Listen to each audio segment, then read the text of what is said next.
The main character, Kang Ujin, is an ordinary 19-year-old living on Earth, but on that fateful day, he was suddenly summoned to another world. It is called Alphen. Ujin had to fight to reach the peak of fame, and when he stood at that highest position, his only desire was to return to his homeland. The year Ujin returned was 2021 in Seoul in front of Mido High School, which was the school he once attended. The first thing Ujin witnessed upon returning to Earth was the sight of some kids bullying another boy. Damn, it had been 20 years and everything was still the same, right? A strange voice suddenly rang out right next to him. Hyuk, along with the appearance of a strange person, made him jump. He instinctively took a few steps to the left, increasing the distance from the unfamiliar young man who had just appeared. But the young man continued to approach, looking at him with excited eyes from top to bottom.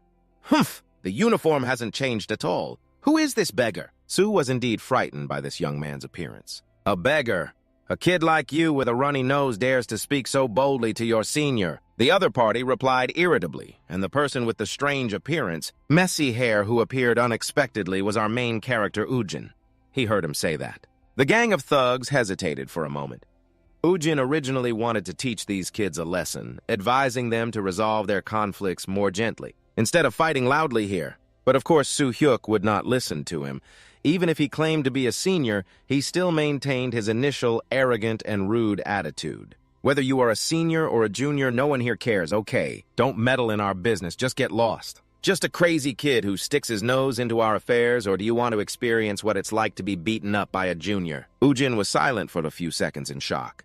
He muttered to himself, wondering if kids these days were all so rude. The way Soo Hyuk spoke to someone over 20 years older than him was truly unbearable, and that stupid guy had no idea what he was facing. He kept pushing his fist against Ujin's chest, telling him to get lost before he got beaten to a pulp like, "Jimin lying over there, you junior. If you keep acting so recklessly, I'll make sure you regret it." Ujin finally couldn't hold back anymore. He suddenly grabbed Soo Hyuk's restless arm. His first reflex was to pull back, then he prepared to throw a punch straight at Ujin's face. However, Soo Hyuk missed the punch. The interesting thing here is that Ujin showed no signs of rushing to dodge. He mysteriously disappeared from the opponent's line of sight and then reappeared behind him several meters away. While I'm still being lenient, you better know your limits. You should treat a senior like me as a god, but someone like you probably needs a beating to wake up, right? Soo Hyuk was confused, not understanding how Ujin could appear and disappear like that, dodging his punch like that. But while he was still busy searching for an answer, Ujin raised his right arm high, mumbling some incomprehensible language as if casting a spell. After that spell ended, Ujin snapped his fingers and the gangsters watching his actions swallowed hard due to the tension. But after Ujin's snap, 1 second, 2 seconds, then 3 seconds passed without anything happening. And so these students began to change their perception of him, thinking that Ujin was a crazy person. Why wasn't his spell working, he mumbled to himself. Soo Hyuk let out a heavy breath, his anger rising even higher. Why is everything so ridiculous today? That four-eyed guy keeps boasting as if no one can touch him, and now there's some beggar showing up. Acting like a mentally challenged person, Soo Hyuk said not too loudly, but the 3 words mentally challenged still reached Ujin's ears, making him quite displeased. After a while, he sighed. It seems the spell isn't helping me. Saying that, Ujin reached out, and when he was just a few centimeters away from Soo Hyuk's forehead, he snapped his fingers hard against it. Yet it created such a force that no one expected. Soo Hyuk was pushed back strongly, and everyone present was utterly astonished. No one could believe what had just happened before their eyes when Ujin only needed to use a finger snap. He could knock down a tall guy like Soo Hyuk, then turned back to the remaining gangsters and smiled like a hellish messenger, asking, "So who wants to get knocked down next?" And so it didn't take long for Ujin to completely take down all the gangsters with just one move, the finger snap.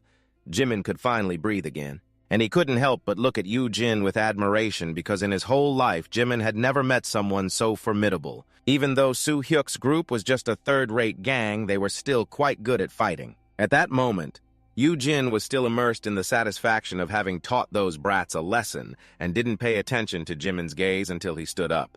Hesitantly approaching him and saying, "Thank you," Jin finally reacted. "No need to thank me, but what day is it today?" Jimin felt a bit uneasy at this question, seeing that Ujin repeated once more, "What day is it today?" and received the answer that today is September 10th, 2021. As soon as Jimin finished speaking, Ujin let out a loud gasp. Then he began to mumble to himself, "I was summoned from 2016. After 25 years, it should be 2036, right? What happened? Well, on the other hand, that might be good. Jimin completely didn't understand what Yu-Jin was talking about, but he had no intention of explaining it to him. After a while of scratching his head, Yu-Jin left. Before leaving, he didn't forget to remind Jimin not to wander around and get beaten up by the gangsters again. Jimin kept looking after Yu-Jin's strange figure. Then he wondered who this person really was. Yu-Jin took a few steps, then raised his hand to the sky and started snapping randomly while chanting a teleportation spell, of course, with no effect. Jimin still observed him carefully and concluded that Yu-Jin must not be a repeat student. Just as he thought Yu-Jin was crazy, he suddenly turned around and startled Jimin, who was taken aback even more when he saw Yu-Jin approaching him. However, Yu-Jin only asked, "Hey, what's your name, student?" Jimin, though a bit nervous, sincerely replied, "My name is Jimin." Yu-Jin's tone suddenly became very serious. "Do you have any money? It seems I came back here a bit hurriedly, so I can't perform any magic right now." The more Jimin heard Yu-Jin, the paler he became. Clearly he wasn't afraid when he was beaten by Soo-hyuk earlier.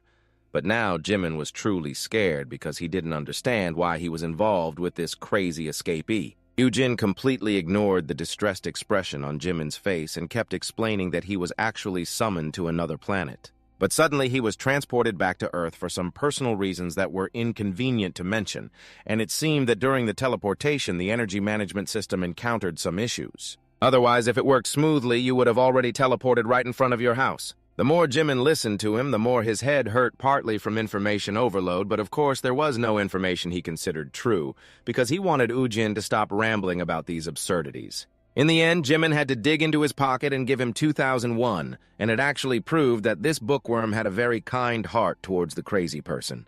When he had given Yu-Jin 5,000 won and left his phone number for him to contact later after leaving, Yu-Jin couldn't stop praising Jimin for being such a kind kid while he was walking back to his house on the way. Yu-Jin kept feeling lucky that only 5 years had passed on Earth. If it had been 5 years, he would only be 24 years old now. His parents had just passed 51, and they probably still recognized him, but when he passed the subway station, Yu-Jin suddenly saw the military with full equipment appearing here. Naturally curious, he called over 2 nearby female students to ask what was going on that those soldiers had to stand guard at the entrance. Was there an incident or accident or something? The 2 female students looked at each other with puzzled expressions and then burst into laughter together. It's normal for guards to stand at the entrance of a dungeon, you know. "Haha, did you just come from North Korea?" After saying that, the 2 girls continued to laugh as they walked away, leaving Yu-Jin with a very confused look. He didn't understand what they had just said, but anyway, the most important thing was to get home. Yu-Jin decided not to walk anymore and took the subway instead. He saw another entrance to a different subway station without guards, so he went down there. However, the station door was closed with a locked iron gate. Yu-Jin was very puzzled. Why was it locked? Could it be that something really happened here? He looked around and suddenly saw a bunch of keys placed on the windowsill of the guard room at the entrance to the station, but there was no one sitting in the room. Yu-Jin took it upon himself. He took the keys to open the gate, and after entering, he realized that this place seemed to have stopped operating. "Damn, I shouldn't have come in here." Yu-Jin sighed, but just as he turned to leave, a status window suddenly appeared in front of him with a warning written on it. "You have infiltrated the dungeon at exit number 1 of Gwacheon. This sudden appearance in front of you made Yu-Jin jump, so what those 2 female students said earlier was that the dungeon was real. Just like that, the warning on the status window changed again. This time it said that the dungeon had been completed. Ordinary monsters will be summoned. Yu-Jin felt a slight headache coming on. He had never thought about the possibility of monsters being under the subway station, and only 5 years had passed. What the hell happened on Earth? At that moment, Yu-Jin just wanted to leave here quickly. However, this time the lock couldn't be opened in the usual way. When Yu-Jin touched it, a new notification popped up saying that he did not own the return stone. Oh my god, so it wasn't just locked for no reason. At this point, Yu-Jin realized he had jumped into a pit of fire. If that's the case, then if you haven't found the time stone, you won't be able to leave this dungeon. Yu-Jin turned his head towards the silent station, a chilling sensation creeping in, making him shiver, unsure if it was just his imagination or something else, but Yu-Jin couldn't shake the feeling. As if the monsters would actually emerge from here. And just as he thought of this, suddenly footsteps echoed from afar, causing Yu-Jin's hair to stand on end from the tension as he knew something was approaching. A loud roar suddenly erupted from behind Yu-Jin. He was ambushed in the darkness, but fortunately both his agility and reflexes were quick. So he immediately threw himself to the side, escaping this attack from his opponent, and after narrowly avoiding danger. Yu-Jin finally had the chance to see its face. It was a monster that looked like a dog at first glance, but its entire body was red with a very ferocious face. One could say it was a rabid dog. Instinctively, Ujin raised his hand to cast a spell, only to remember that due to a malfunction, he couldn't use magic temporarily.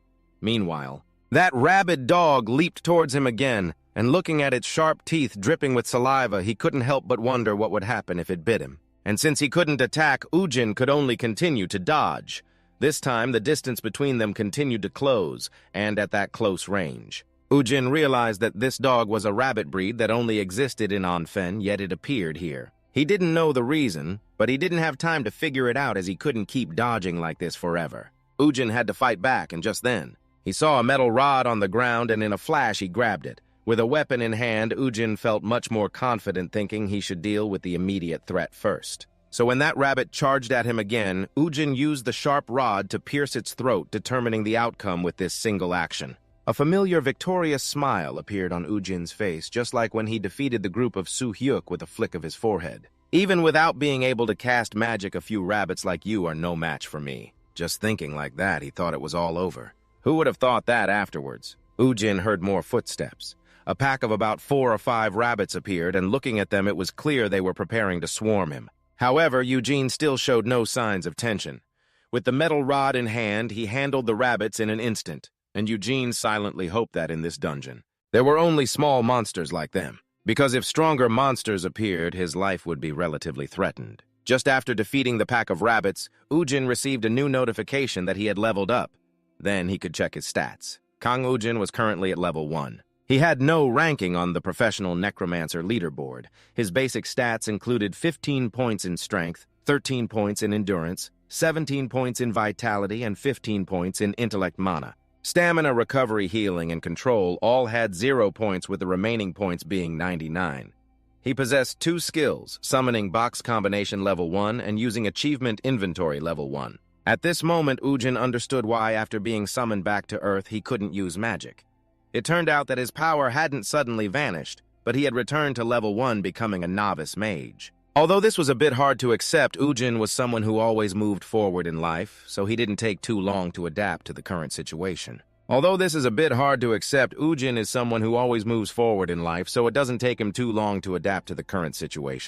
the monsters swarm around Seoul, it is indeed necessary for you to become stronger. Ujin begins to study his information board more carefully. His profession is a necromancer. Next to it, there is a note about the transfer, and his 2 skills are also noted as transfer skills. Ujin feels a bit confused about the concepts of transfer.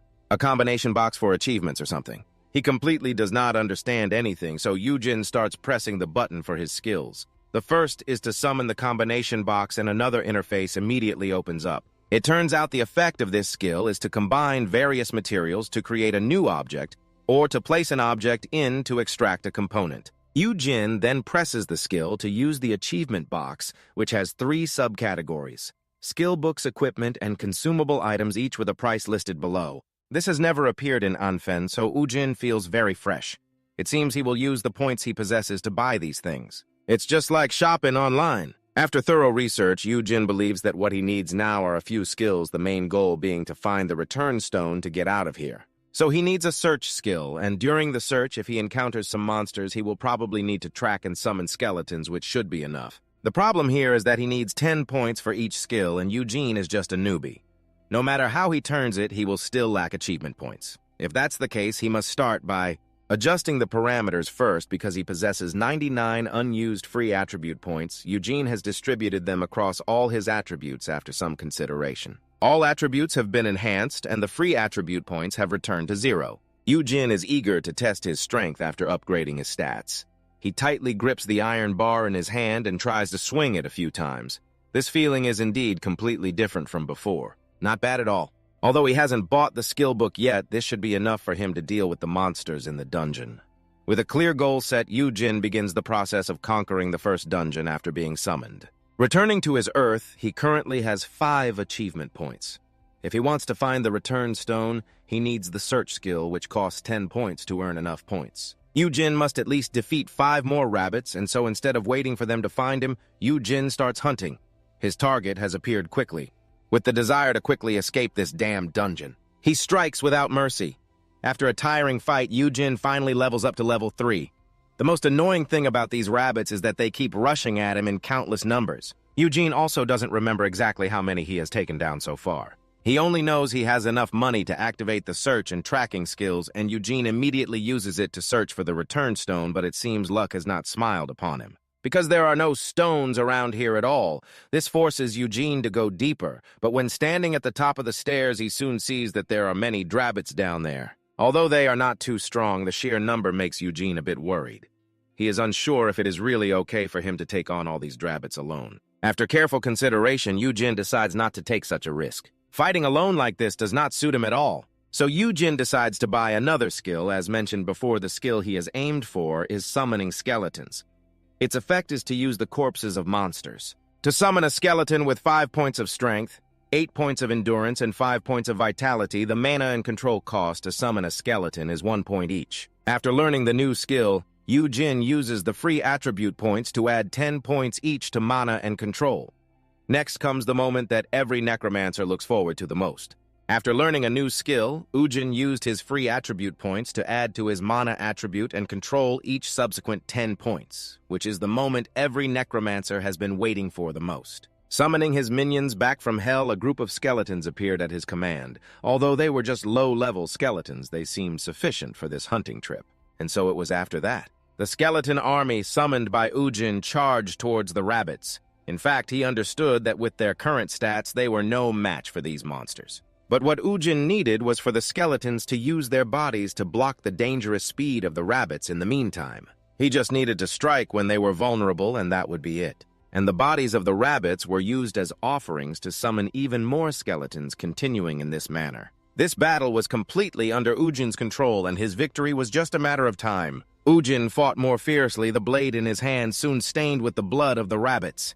After an unknown amount of time, the rabbit horde was completely annihilated this time when he used his search skill. Eugene truly saw the light of the return stone which would help him go home, until this moment. The station security guard finally appeared at his designated spot, and then he panicked when he realized that the lock on the gate to the train station had been opened by someone. What is this? Did a resident break in here? I'm done for. He couldn't stop pulling at his ears, blaming himself for leaving his post like that. After that, this guy quickly pulled out his phone to call the rescue team, but just as he dialed the number, the light of the teleportation gate appeared again, and Eugene returned unscathed into his sight. The station security guard was overjoyed to see that he was still okay and immediately asked him if he was an awakener. In another development, a man named Unze, who looked like someone up to no good, appeared with a backpack full of bloodstones. He couldn't help but laugh maniacally with joy after that, muttering to himself, "This time I've hit the jackpot. Those damn guilds, some of us even risked our lives to get these. Yet they just had to wander around and extort a huge fee like that. Isn't it too unfair? Only fools would report this to the purchasing center. Selling it on the black market could yield 1,000 times the amount the center offered, heh. However, Unza's plan didn't go as smoothly as that. Because just as he was basking in the feeling of delight for about to slip through the law and make a fortune, a high-pitched female voice rang out from behind. "You filthy rat, how much have you stolen?" Eugene jumped in shock. He turned around to see a stunningly beautiful figure emerging from the dark alley. She was Li Yan-hee, the captain of the main division of the Warang Guild. And she was also there to send Eugene down to hell for daring to steal bloodstones from the Warang Guild's dungeon. Seeing Yan-hee appear, Unze was extremely tense about being caught red-handed. It was already bad enough, but how could he be caught by this terrifying woman? Yet in his backpack was a whole lot of money, which made Unze unwilling to surrender so easily. Since it had come to this, escaping was the best option. Therefore, he began looking for an opportunity to flee, starting with a sudden attack on Yan-hee, knowing full well that his attack wouldn't take her down. He only intended to take advantage of Yan-hee dodging the attack to run away. Shi-Unja only intended to take the opportunity to run away while Yan-hee dodged the attack. However, just as he turned around and hadn't even taken 3 steps, the cold face of his opponent appeared right in front of him, smiling like a joyful ancestor. That was the last thing he said. Unje heard before being sliced by Li Yan-hee's sword, collapsing with his body covered in cuts, while Yan-hee executed the attack so neatly that not a drop of his opponent's blood was on him. After confiscating the backpack filled with bloodstones, Yan-hee received a new message from the Warren Guild's security team at exit number 1 of Water Station. The content of the message was a report about an unregistered portal that had been created requesting direct confirmation. Her expression immediately turned grim, wondering which bold rat it was this time. The bold rat Jeon-hee was thinking of was Kang Woo-jin, who at that moment was still unaware of how serious his actions had been. He was just busy figuring out which bus number he should take to get home. On the way back, Woo-jin couldn't stop thinking. He couldn't deny that after the dungeon and the monsters appeared, this was no longer the Earth he once knew. Could it be that this planet was gradually becoming like the Onfan he was familiar with? Woo-jin wasn't sure what exactly had happened in the past 5 years. Right now, he only had one concern: whether his family was safe and sound. Based on his old memories, Woo-jin returned home, but the problem arose from here. When he was sure he had found the right location, but his house had disappeared. Instead, there was a large corporate building. Could it be that his family had moved somewhere else? Woo-jin mumbled, then sighed. It was already late today. He planned to continue searching for his relatives tomorrow.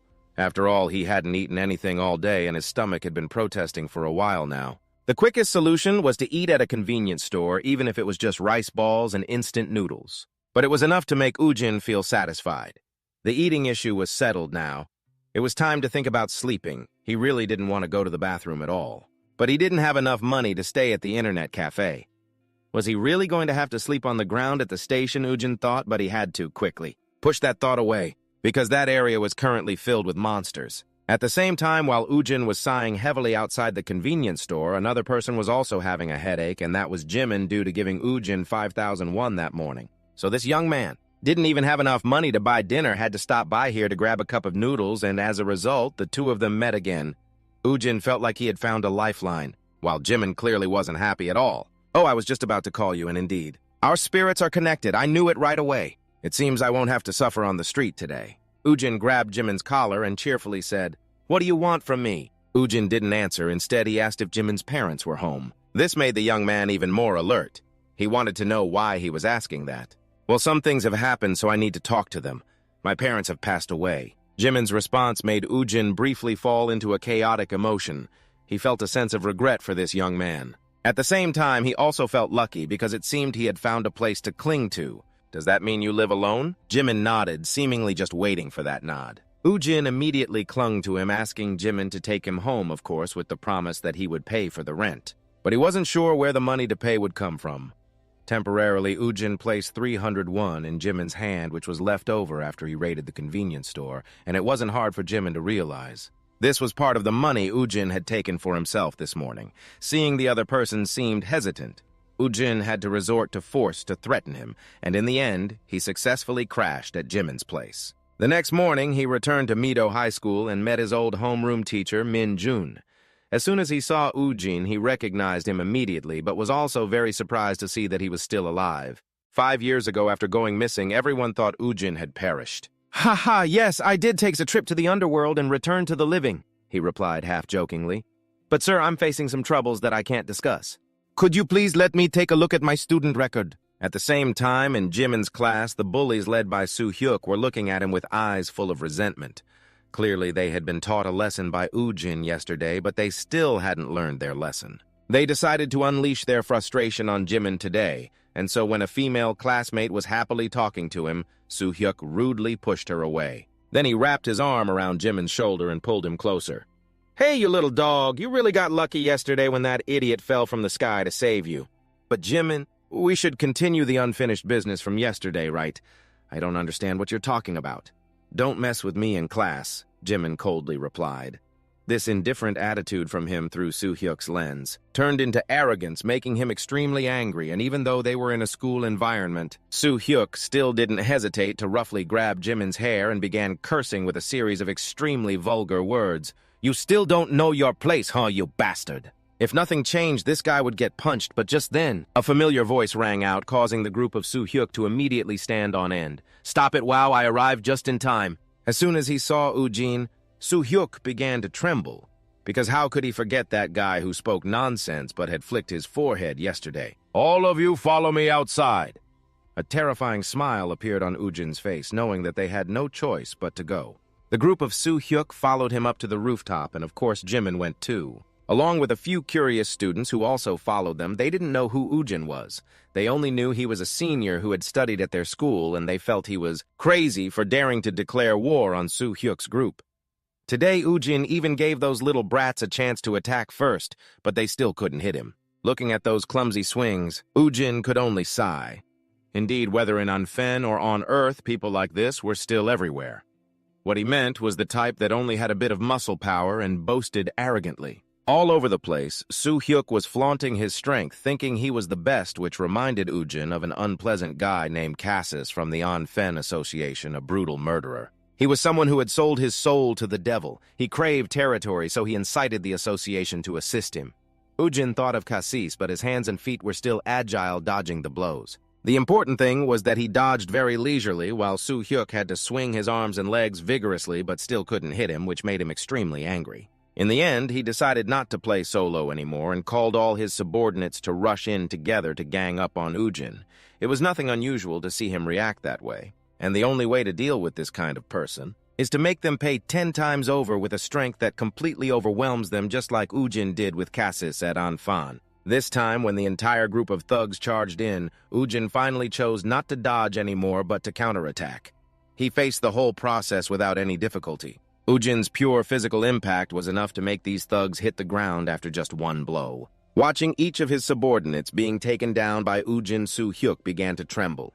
Now it was just him left, and although he was quite scared, he still charged in recklessly because Ujin provoked him. But the ending for this arrogant fool who didn't know his own strength seemed quite clear. He was just an empty barrel making a lot of noise, worthless in Ujin's eyes, and had to endure the humiliation of being knocked down by him. Just finished dealing with this bunch of kids. Ujin suddenly saw a familiar figure hurriedly walking through the gates of Mido School. Even from a distance, he could still recognize that it was his mother. And just like a miracle, Ujin reunited with his mother. The moment he hugged her, feeling her body trembling from crying, he could hardly hold back his emotions. The two of them talked about so many things. According to what Ujin's mother said 5 years ago, right after he disappeared, a massive dungeon explosion erupted globally, turning all train stations on Earth into dungeons in the blink of an eye. Ujin's father also died after being caught up in that explosion on his way to work, and his mother had to continue living to protect his younger sister. Their family's business had never been doing well, so after Suah fell ill, the family's finances plummeted uncontrollably until now. They have always had to live in hardship day by day. After meeting at school, Ujin was taken home by his mother. She had to go pick up Suah, so she reminded him to stay here and not wander around. After his mother left, Ujin's mood became even more complicated as he looked into the room. It was even too small for a family to sit together, and at that moment, Ujin could feel the heavy burden of responsibility that his mother had to bear alone. He noticed a box taking up an entire corner of the house. Inside were things belonging to his father that Ujin's mother couldn't bear to throw away, and it seemed he could understand why she couldn't let them go. This made Ujin's heart feel like it was shattering into pieces. Not long after, his mother returned with Ujin's younger sister, looking at the strange face in front of Suah. She seemed a bit tense. Even though their mother introduced him as her older brother, Suah still looked quite suspicious. Ujin half sat, half kneeled to be at eye level with his sister. Then he carefully patted her head. "Suah, you've grown up so fast. Do you still remember your brother? I used to change your diapers when you were still in the crib." Suah's face flushed. She protested that she was no longer wetting the bed. After that, their mother left the two kids some time to talk while she went to cook. It was the first family meal Ujin enjoyed after years of wandering. That night, the three of them huddled in the cramped room. Their mother and sister had fallen asleep long ago, but Ujin couldn't fall asleep. He remembered 25 years ago when he was first summoned to the planet Alphen, a place built like a simulation game where Ujin had to fight more fiercely than anyone else. Just to survive among the brutal monsters and resist becoming a part of Anfan, in the end, Ujin became the highest-level necromancer.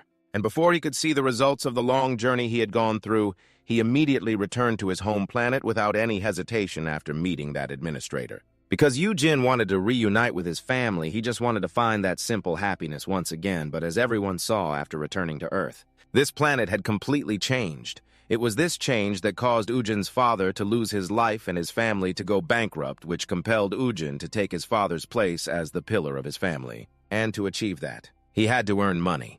After all, he had survived on Anfen and had experienced even worse things than this. Therefore, Ujin still felt that the current situation wasn't too terrible. At least for his family, he was determined to make it work. The next morning, the first thing Ujin did was buy a new phone. He started researching the concept of being an awakened one, just like the way the security guard at the station did. Yesterday, he called him because he thought Ujin was just a resident who accidentally wandered into the dungeon, so he was scared to the point of almost losing his pants, but seeing Ujin safe and sound, he could finally breathe a sigh of relief. He just wondered what Ujin was doing in the dungeon without any bloodstone. After that, he had to fill out information at the storage gate, which opened a path for Ujin. He needed money, and the only thing he could do right now to earn money was to become an awakened one, so he texted his mother to inform her that. He would be moving in with a friend during the preparation for the entrance exam, and the friend he mentioned was, of course, Jimin. In fact, bothering Jimin made him feel a bit guilty. But there was no other way. Ujin could only promise himself that he would definitely repay that kid later. However, after dialing the number that Jimin had left for him, Ujin heard a strange voice. "Hello, I am Park Hiso from the Dongjin Employment Consulting Agency." Ujin was confused for a few seconds. After confirming that the person was not Jimin, he realized that he had been played by that clever young man. Ujin was someone who would take revenge for any grievances, so he naturally couldn't let this go easily. That night, Jimin returned home after school. In fact, he felt a bit regretful for not having thanked Ujin after what happened yesterday, after all thanks to him the Sioux. Hyuk no longer came to provoke him, and looking closely in Jimin's eyes, Ujin was just a bit awkward, not a bad person, so he decided to find an opportunity to thank Ujin. However, that opportunity came faster than Jimin expected when after opening the door to his house. He saw Ujin sitting in his house munching on sunflower seeds. "What the heck are you doing here?" Jimin was so startled that his hair stood on end. "Heh, I thought I saw you enter the password to the house." Ujin calmly replied, "This is illegal entry." Jimin frowned and said, "Well, I called the kid to inform him." But did anyone pick up Ujin cleverly mentioned that Jimin had sent him a random number making him jump in surprise, but since he was here to crash, he didn't intentionally delve deeper into this matter. After that, Ujin got straight to the point. He told Jimin that he was an awakened one. Even though it wasn't official, this was completely reasonable. And Jimin finally found a suitable reason to explain why. Ujin was so strong. It was just that since he had just crossed over to Earth, there were still many unclear matters, so Ujin had to ask Jimin if awakened ones could earn a lot of money. Of course. Jimin immediately replied, but it also depended on each dungeon, so the lesson on general knowledge for the uninformed began with Jimin. According to what he said first, Ujin needs to register with the association as an awakener to be granted access to the dungeons and then find a guild to join. Or you could also work for the association or the management bureau, but Ujin is someone who doesn't like being dependent, so he asked me if he could clear the dungeons by himself. That's fine, but it's too dangerous, so the wiser choice is still to join a guild. Jimin sincerely advised him, but Ujin still wouldn't listen. Because he had done some research and knew that all guilds required an entrance exam, which would take too much time, and he needed money as quickly as possible.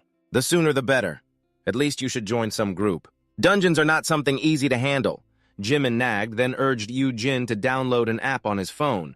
When he saw Ujin's phone, Jimin couldn't help but criticize him for using outdated stuff. Ujin argued that this was the latest model in the store, only to be hit with the harsh truth from Jimin that this model had been released 4 years ago. Ujin fell silent, remembering the excited face of the salesperson marketing it to him, claiming it was their best-selling phone due to its extreme durability. So many awakeners used it. It turned out those were just empty words to clear out the old stock of phones. Ujin swore that he would definitely deal with that salesperson. While he was busy thinking about how to handle that employee, Jimin successfully installed the Dungeon Forum app for him, so now Ujin could search for information about various dungeons and book them right here. So I just need to use this brick phone to find dungeons and conquer them. Right, Ujin asked, but I told him he needed to determine his awakener rank first. If he didn't, he would just be throwing himself into danger for nothing. Jimin had risked his life to advise him, but it seemed Ujin wasn't paying much attention. After browsing the forum, he found some new information about the entry fee. Even for the lowest level dungeon, it could cost Ujin up to 10,000 won, meaning if he wanted to earn money from the dungeon, he had to pay up front. After hearing this, Ujin's face turned pale. Jimin, lend me some money. When he said this, it was Jimin's turn to turn pale. Another night passed, and the next morning Ujin went to the Awakener Management Bureau to take the survey, and his necromancer ability made everyone present amazed. The moment the skeleton soldier was summoned with its glowing red eyes, the atmosphere around became lively. From the observation room, a voice exclaimed that he was a necromancer. Ujin stood there and straightforwardly replied, "That's right." The testing staff thought to himself that he had seen many awakeners, but this was the first time he had seen a necromancer in person. At that moment, a goblin appeared in the testing room, and the summoning ability of each person was evaluated based on the combat capability of the creature they summoned. "Can you try attacking the thing in front of you?" Ujin looked up at the projector above, quite surprised, wondering if it was a simulated image. Ujin stroked his chin, looking at the monster that had just been created, and exclaimed, "Interesting." He immediately waved his hand, commanding the skeleton soldier to show them its power. As soon as he finished speaking, it received the command and quickly charged forward with sounds of transformation. Then, from the waiting room for awakeners, a voice echoed, "You received the rank of E." "You?" Jin reached out to take the awakener card and replied briefly with a yes. He looked at the card, puzzled. "So this is high rank, right?" He received the rank, and Ujin reached out to take the awakening card, responding briefly with a yes. He looked at the card, wondering if it was indeed Sao. The employee hesitated to answer. "It's not really the best rank after all. The combat ability of the thing you summoned is worse than what we expected, but it's a pretty special ability, so the groups will probably give you a chance." Ujin looked at the card in his hand and thought, who cares about the rank anyway? As long as I can enter and exit the dungeons, that's all that matters. It listed all of your information. ID awakened, status code, number, name, Kang Ujin, awakening ability, summoning technique, rank F, and then it directed him to some subway station. At exit number 7, along with that, was the information on the dungeon forum dungeon name. Exit number 7, Super Limb Station, difficulty 2 stars, monsters, click to read. Ujin was standing there looking at his phone, mumbling.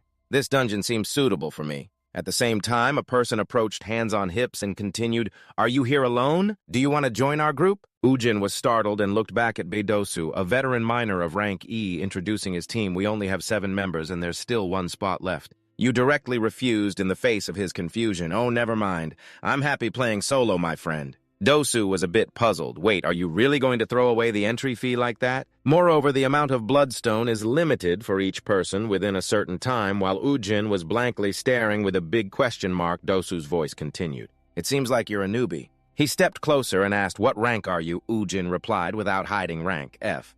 Dosu still tried to persuade him. "It seems you haven't been informed about some knowledge, have you? You should join my group to gain experience for yourself. I can protect you after a short time, but the awakened ones are entering the dungeon at exit number 7, under the supervision of the Management Bureau."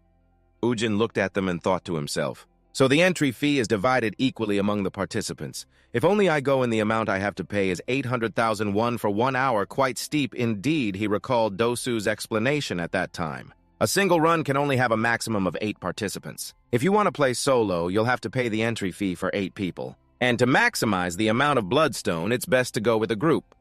Ujin could only sigh deeply because he had no experience at all. So maybe going with them wouldn't be bad. At this moment, a young man stepped up beside him and anxiously asked, "I'm worried, what do you think?" Ujin replied reassuringly. "As a man, even if you're scared, you shouldn't show fear. This person is Hong Sung-gu, a fireball magician of rank E." He smiled back. "You seem very confident." Ujin thought to himself, it seems he was also invited by Dosu to join the group like me. I heard he awakened 2 months ago, then dropped out of school and is now trying to be a part-time awakened one. At this moment, a dungeon-conquering group was staggering out, covered in injuries. Sung-gu looked over, puzzled. It seems they got hurt. One person from that group shouted, "A goblin den has appeared." The other person incredulously exclaimed, "How is that possible?" Dosu clicked his tongue sarcastically. "You have to wonder, they're just wasting energy." He turned back to explain to the team, sometimes some unnamed monsters will appear, even though goblins are only 2-star monsters. As long as we are careful, we can completely deal with them. Dosu's voice continued. "Now let's get ready to set off." The scene shifts inside the chaotic setting at the train station, where a group of goblins appears with ugly faces summoning their powers. At the same time, they shout, "Fireball," aimed directly at the monsters in front, followed by an explosion that lights up the area. Dosu steps forward, raises his hand, and shouts, "Fire!" As soon as he finishes, flames burst forth, burning the eyes of the creatures, accompanied by their shrill screams. The remaining team members seize the opportunity as the goblins lose their sight, rushing to attack the swordsman, who delivers a horizontal slash, splitting the monster's body in 2. At that moment, Ujin's skeleton soldier also thrusts a sword, taking down a goblin near the stairs to the 2nd floor. They exchange compliments, noting that Dosu's fireball is quite useful. The group watches the skeleton soldier, marveling at how this skeleton is quicker than it looks and stronger than the average one. Ujin simply smiles, thinking to himself that he had used up all his points to upgrade his skills, and it seems to have paid off. Meanwhile, Dosu is using a small sword to stab the monster's body. He pulls out a crystal and satisfied remarks that it is indeed a 2-star dungeon. The quality of the crystals here is quite good. At this size, they must be worth at least 200,000 won each. He glances around. Wondering to himself how each tiny crystal could be worth 200,000 won, he understands why. Other Awakeners are recklessly diving into this dungeon, so the 100,000 won entrance fee isn't much at all, Dosu smirks with a calculating grin. They've only just started, and already he's made such a profit. He looks at the crystal pouch in front of him, satisfied, thinking that a 1-star dungeon could never compare to this. Dosu's eyes widen a glint of excitement in his heart as he concludes that a 2-star dungeon is a gold mine. Then, encouraging words echo in the dungeon. We'll soon reach the final floor. Let's give it our all. The monsters appearing before them make the group halt. With their characteristic green skin, this time accompanied by bulging muscles, a large, strong black goblin stands out. Holding a magic staff, the group yells, "There's the black goblin!" Dosu raises his hand to stop everyone, reassuring them to maintain their formation as usual. Ujin, observing quietly with a hint of confusion, speaks up. "Shouldn't we be a bit more cautious?" Hearing this, he turns to Ujin and smiles. "I've noted all the stats. They mainly use magic." The group remains silent, continuing to listen to Dosu as Zhongchun's ability is to create shields so we can block its magic and then take it down immediately. And victory will be ours. He expresses his boredom internally, thinking if the captain has spoken, then so be it. He leans against a pillar and listens. On the monster's side, the large goblin with a dark expression raises the staff high. Dosu shouts loudly, "All right, block it!" A member steps up and creates a thin shield in front of them. The orb on the staff emits numerous lightning bolts, the energy striking directly at the shield and being blocked. Simultaneously, it spreads around the orb, temporarily neutralizing the attack. The team shows excitement. "We did it, move forward." Dosu fires straight ahead. He aims for the eyes of the large black goblin in front, and the swordsman quickly slashes, but it is blocked by the staff in its hand. Dosu beside him summons and launches a fireball. Ujin still hasn't acted, looking over with concern at the dangerous array of various monsters encountered on Anfen, among which the black goblin is included. Unlike ordinary goblins, this goblin possesses a higher intelligence to the extent that they can completely use magic. However, the most formidable aspect of goblins is not their magic. As the firing ended, the enormous monster raised its hand, and immediately a group of goblin soldiers appeared with weapons in hand, while others left their hiding spots. And emerging from the shadows, one person in the team spoke up, reminding that these creatures look rather strange. One of the goblins raised a dart to its mouth and shot it at Chun, who was immediately struck in the neck and yelled out in pain, "What the hell is this?" "Hell!" He trembled all over, shouting, "My body!" The person next to him turned to ask, "What's wrong? What's happening?"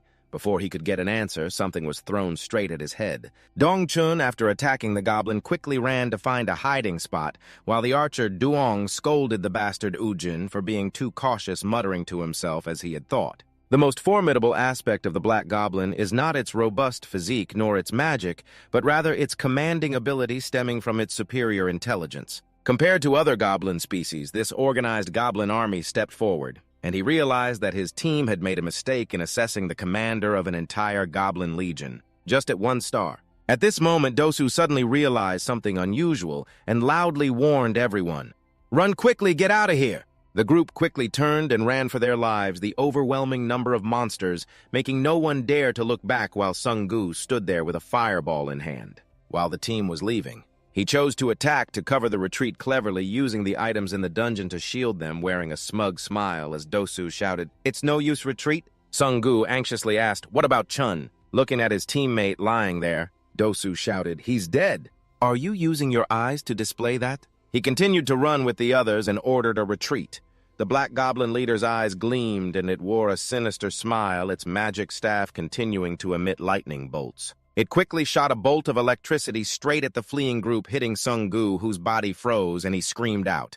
Dosu saw this, but still shouted to remind the other members to run quickly. Sung-gu is down, while the shadows of the others moved away. The goblins were advancing towards him with weapons in hand, then they split to the sides to make way for the Black Goblin Ujin, who was hiding nearby, smirking cunningly. At this moment, he stepped out, retrieved a weapon from the system, and muttered, "It's been a long time since I've hunted goblins." Ujin summoned his skeleton soldiers, smiling as he commanded, "All right, let's go!"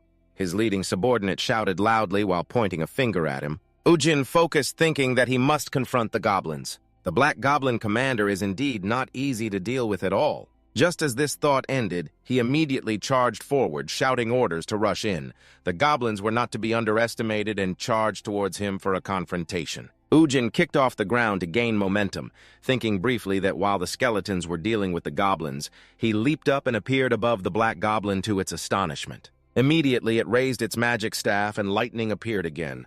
Ujin gritted his teeth, telling himself he would take care of the ringleader in the blink of an eye, and the weapon in his hand pierced through the head of the black goblin. Ujin smiled with satisfaction. "Do you think I will wait for you to recover?" As soon as the words ended, the magical energy on the staff extinguished and a warning message appeared. "You have leveled up to level 6. Your whole body radiates a faint golden hue." Ujin looked at his palm with pride. Indeed, self-reliance is better than being with a boring group. Just then, a moan echoed as a trembling hand tried to move. He was startled and looked over at where Sung-gu was lying with a confused expression. Ujin asked, "Are you still alive?" He trembled weakly and replied, "Help me."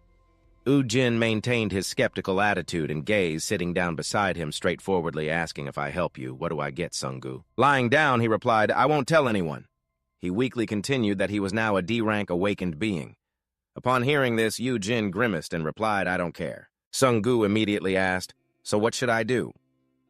Ujin raised his hand to stroke his chin, thinking for a moment, then smiled and raised 2 fingers, saying this should be enough. Sung-gu's voice questioned, "What does the peace sign mean?" Then the dagger was thrust straight into the bodies of the green-skinned goblins. His hands skillfully reaching inside them to retrieve the crystals, Sung-gu gathered the items into the backpack in front of him. Wiping the sweat off, he sighed in relief, finally done. Ujin stood from a distance and asked, "Did you get everything?" He replied, "It's done." Sung-gu stared blankly at the young man in front of him, silently wondering how this person was only rank F. He observed him and assessed his ability to independently defeat 2-star monsters. His abilities were already on par with a D-rank awakened being. Sung-gu witnessed Ujin's skills with astonishment, not to mention his ability to summon skeletons and search for blood crystals. He recalled the previous moments with confusion. And finally, there was the ability to extract something from the dead monster to heal himself, considering the flexible combination of skills he possessed. He could even reach rank C. Sung-gu frowned, filled with questions, not to mention that he had only registered as an awakened being for 3 hours. Receiving the item bag, Jin asked, "How much money can I get for this amount of blood crystals?" He replied, "At least around 800. He looked at them with satisfaction, saying it's worth investing 100,000 won. Ujin frowned and stared, asking, "All of this is mine, right?" Sung-gu nervously stammered, "Of course." He felt confused inside, but above all, "I can't believe this person is so obsessed with money." In reality, spending 2 million won to be saved isn't too high a price. It turns out that Jin had made a peace request for 2 million won in exchange for his life. That's quite a bargain for him. His voice continued to echo in the dungeon, "Where is the return stone?" "Great, let's get out of this pit." The two then quietly walked away. Just then, a system warning appeared detecting blood. Ujin raised his hand to signal to stop. Sung-gu looked a bit confused, but followed suit, focusing intently to remind him of an ambush. Ujin looked up, reasoning that if all the monsters had been defeated, it meant that, after hesitating, he shouted, "You cowardly bunch! Is the little one hiding and peeking out here yet?" As the words ended, the old team members appeared, looking down at them with concerned expressions as they descended to see the scattered bodies of the monsters, wondering what was going on. "Did the 2 of them take them all down?" Ujin turned to remind them that they should ambush as soon as we get close. Sung-gu asked back, "So what should we do now?" while his face darkened and Sung-gu looked at him with a worried expression. Ujin looked at the old teammates and asked, "Hey, you guys just ran away and now you're showing up with such thick skin. What do you want? You should be standing waiting in front of the barricade right now. What wind blew you back here?" Dosu closed his eyes, frowned, and laughed, saying, "What are you talking about? We are teammates." He tried to explain that they intended to return to confront them after regaining their spirits. Little did we expect to arrive and find all the monsters already taken down. Dosu looked at the backpack he was wearing on his shoulder with a somewhat sharp gaze, asking how he had taken them down. Ujin replied with a sarcastic smile, "Nonsense. Don't beat around that bush with me. Take off your backpack and continue. Surely you all plan to escape right after getting the recovery stone, but seeing all the monsters down. You got greedy, didn't you?" With a hint of hesitation, Ujin dumped all the bloodstones on the floor, his eyes flashing red with death, and he challenged them. "If you're brave, come and take them." In the dark dungeon filled with goblin corpses, Dosu's voice rang out, "It seems like you misunderstood something." He smiled bitterly, explaining that we are not stupid enough to underestimate your skills. You were the one who took down all the monsters while we had to run away when facing them. Ujin was stunned, listening to Dosu continue. We came to apologize for leaving you and Sungu behind, but at that moment, our lives were also in danger. What were you expecting? We came just to get the recovery stone. He continued, expressing gratitude for the two of them taking them down, so now we can bring Dongchun's body back. We are really very grateful. Ujin's gaze was filled with suspicion, but he didn't respond immediately, looking at the somewhat cunning face and wondering if he had been too sensitive. Was the ambush just my own assumption? Ujin scratched his head and sighed. Could it be that after 25 years living in Anfen, I have become too sensitive? I'm no longer in Anfen. This is Earth. Just as that thought ended, his vision was restricted by Dosu's sudden attack. He turned around and shouted orders for the remaining people to act archers. Immediately, the bow was drawn and Sungu was hit by an arrow straight into his shoulder, letting out a painful grunt. Ujin was startled and tried to glare at Dosu, who was rushing in with a sword. Laughing loudly, he shouted, "Don't be mad at me. We awakened ones are all the same." Then he rushed in as if to stab him, a dangerous smile appearing on his face, and blood-red colors of death filled the scene, transitioning to another dungeon. The awakened ones, after conquering, were stepping outside. They looked at the girl waiting there and said, "Captain, you've worked hard." John He immediately responded to everyone, "Well done." At the same time, a phone call came in from the other end reporting, "Captain, we have found the intruder. He is Kang Ujin." She asked back, "Have you seen him? Who is this person?" The other side replied, "It's very difficult to determine his identity. But we have investigated and found that he just registered as a Awakener today." This information shocked John He, and she exclaimed, "Today, where is he now?" Back in the dungeon after the ambush, a sinister smile appeared on Dosu's face, but his expression suddenly changed as he glanced at Ujin. He clutched his head and laughed loudly in a mocking tone. "You are a bit hasty." Ujin tightened his grip on Dosu's sword, causing him to tremble, his voice dropping suddenly. "Attacking like that is very bad, you know." After a moment of hesitation, he swung his hand and slammed Dosu into the ground, causing the tiles to shatter along with his painful cries. Blood also splattered from Ujin's mouth as he brushed his hair back, coldly smiling. "Oh my. Why does everything happen just as I predicted?" He raised his hand towards his former teammates, questioning. "You are the new one who told me to awaken. We are all the same, right?" The shadows summoned from the corpses of the goblins continued Ujin's voice. "Those traitors blinded by Bloodstone are so shameless." They were horrified and exclaimed, "What the hell?" The bodies of the goblins were... He raised his hand in front of him, commanding the skeletons that had just been summoned to punish the naughty children. Dosu sat on the ground, mouth agape in shock. Watching his teammates being taken down by the skeletons, the cries of despair echoed throughout the dungeon. Ujin picked up the sword he had dropped. He left the group behind for the skeletons to handle, while he stepped directly in front of Dosu. Although still in pain, he struggled to stutter a response. "Can we negotiate slowly?" Ujin looked at the sword in his hand and asked back, "Negotiate? What are you stalling for your magic to recover?" As soon as he finished speaking, Dosu's scream echoed as Ujin stabbed the sword straight into his chest. Moments later, his former teammates were completely taken down and the dungeon fell silent. Blood splattered on the floor. The bodies lay scattered right there. Sungu knelt there, dumbfounded, watching Ujin scold. "Damn it, these guys must have some cash, right?" He worriedly thought to himself, "I can't believe he just killed someone, even 5 people in total." Meanwhile, you were rummaging through Dosu's pockets and asked, "Oh my, these guys are so useless." Sungu received no answer, and Ujin turned sharply, asking, "Why are you so mute?" He was startled, holding his wound, stuttering, You stepped in front of me asking if my life was in danger because of you, huh?" Still with a fearful attitude. He answered briefly no. Ujin did not hesitate to make an offer. "Then double it." This surprised Sungu, making him confused. "Huh?" His face suddenly turned sour and his voice dropped. "I saved you twice. We have to do business properly, right?" The body of Dosu lay there along with Ujin's words. "Let me check your shoulder." Let's do a quick first aid." He also politely replied, "Thank you." He transitioned outside the dungeon where the management team was standing, taking notes. He was slightly startled to see Ujin coming out of the dungeon and spoke up. "Wondering why only 2 of you came back. You replied nonchalantly, 'The others were taken down by monsters.'" This answer caused the management team to be momentarily stunned. He looked at the backpack on your shoulder and questioned, "Then how did you get so much bloodstone?"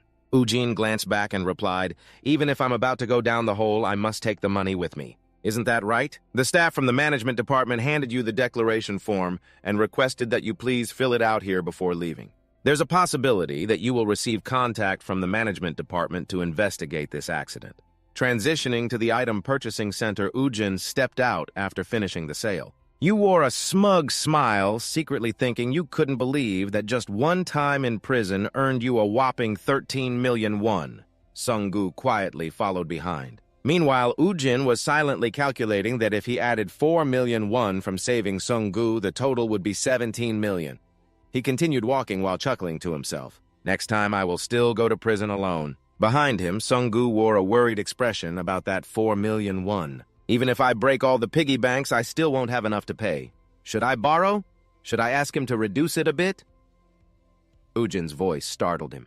You pointed at Sung-gu and asked, I don't like being stood up, right? He stammered in response, I will remember that. Ujin left just like that, waving his hand, reminding me to wait for him to contact me. Sung-gu could only stand there and sigh, might as well go borrow. He was startled by a flash of thought. Surely he doesn't intend to ask for another 4 million from me right transitioning to the phone store. With banners and advertisements all over the front inside, the staff yawned repeatedly. He looked outside and complained that there were no customers today.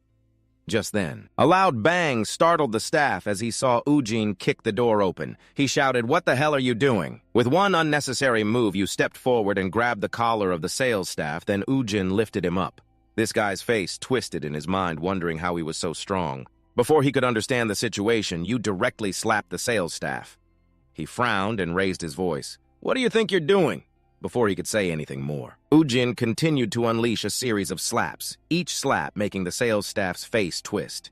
He trembled, worried that this guy was really losing it. If this continues, I might as well go visit my ancestors.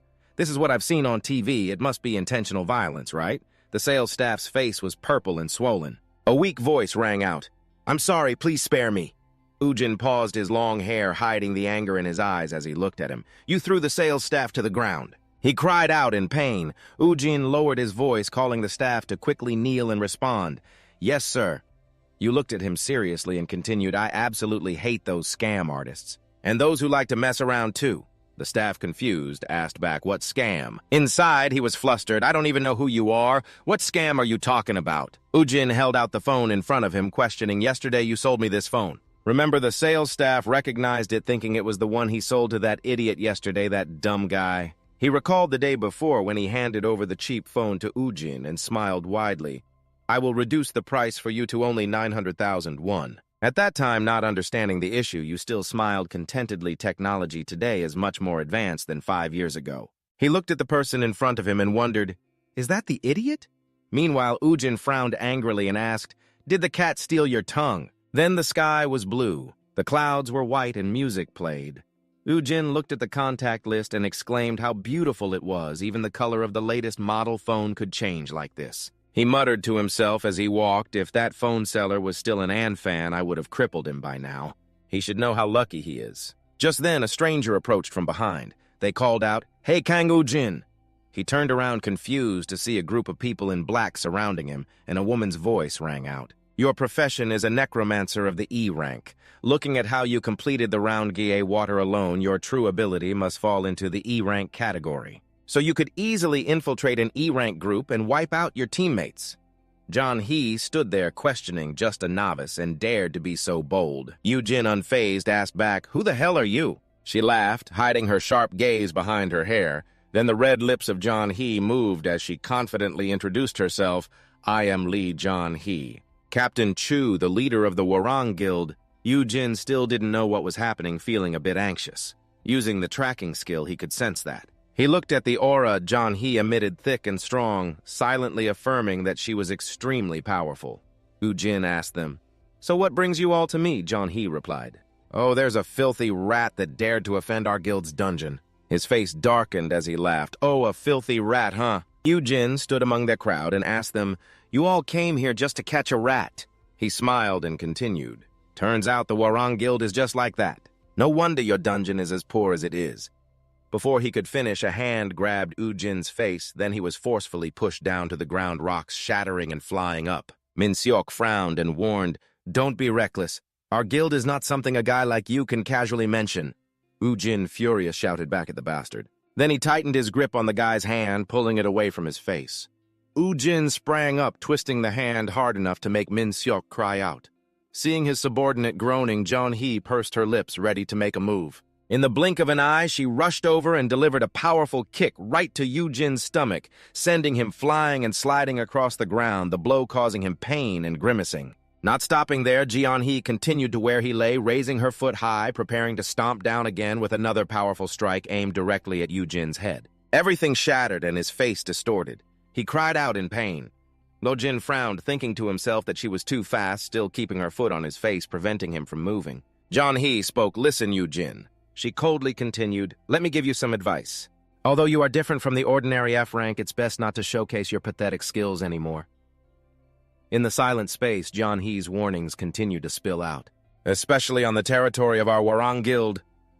She looked at Ujin's trembling body lying there. "Remember this advice if you value your life." After that, Jeon-hee and her subordinates coldly left. He gritted his teeth in frustration while raising his hand to his face, lamenting that it had been a long time since he experienced being stepped on like this. Under the evening sky, Ujin's dissatisfied voice rang out, "Lee Jong-hyun and the Warren Guild, huh?" Transitioning to Jimin's place, hearing him recount the story, he was also astonished, exclaiming, "Lee Jong-hyun from the Warang Guild." Ujin wondered, "Is she that famous? What do you know about her?" Jimin replied, "Of course. She is one of the 10 A-rank awakeners in our country." He added that the Warren Guild is one of the top 3 guilds in the country alongside Hammer, and they have a tremendous influence on the economy and politics. Therefore, they are also the most vocal. Jimin wondered what trouble he had caused in the first dungeon that made them come all the way to warn him. Uzi grimaced in response, asking what kind of trouble this kid was talking about. "Once I regain my power, I can easily drive away the Warring Guild, you know." Hearing that, he chuckled. His confidence was indeed extraordinary. "You are such a loser, man," the kid angrily scolded this brat. Ujin pondered. Clearly, even if he leveled up, he would still face disadvantages when confronting someone from outside the dungeon and the skills of a necromancer. "There are still many limitations," Jimin's voice whined, asking why it had to be skeletons. His brother handed over a gift bag and said to forget about that. "Here, take this." He wondered, "Why is this perfume?" Ujin replied, "Why are you so surprised? Return the money I borrowed." Jimin waved his hand, refusing, saying that was too much. "You just need to pay me back the exact amount you borrowed. Besides, I don't need it. You've helped me a lot." Ujin remained firm, saying, "Come on, kid, just take it." A moment of gratitude appeared on Jimin's face as he called out Brother Ujin. He continued to drink, smiling, saying, "Consider it my house payment, kid." He no longer refused, responding, "That's fair enough." Jimin's face showed the hint of worry, thinking, "Does that mean he plans to stay here longer?" He looked at the young man in front of him who was grinning widely. "Damn, this wine is really good." Jimin asked him, "Didn't you find your mother already?" Ujin retorted, "You fool, my old house is small, so I'll stay with you until I save enough money to buy a new one." He asked further, "Is that place still lacking? How much more do you need?" He was confused and stammered, "No, that's not the issue." Jimin's eyes suddenly lit up as he looked at the table. He asked Ujin, "When did you change your phone? It's the latest model." Naturally curious, Jimin asked if he could take a look. Without hesitation, he handed it over, saying, "It's nice, right?" Holding the phone in his hand, he exclaimed, "This is a premium red color." Jimin continued to explain that because the technique for crafting bloodstone hasn't been widely applied yet, this one must be extremely expensive. "Did you make a lot of money?" Ujin replied, "While eating chicken I won it at an event." He recalled the scene when he fought the phone shop employee and explained it was a one-time only event in life. Jimin's amazed voice rang out, startling Ujin.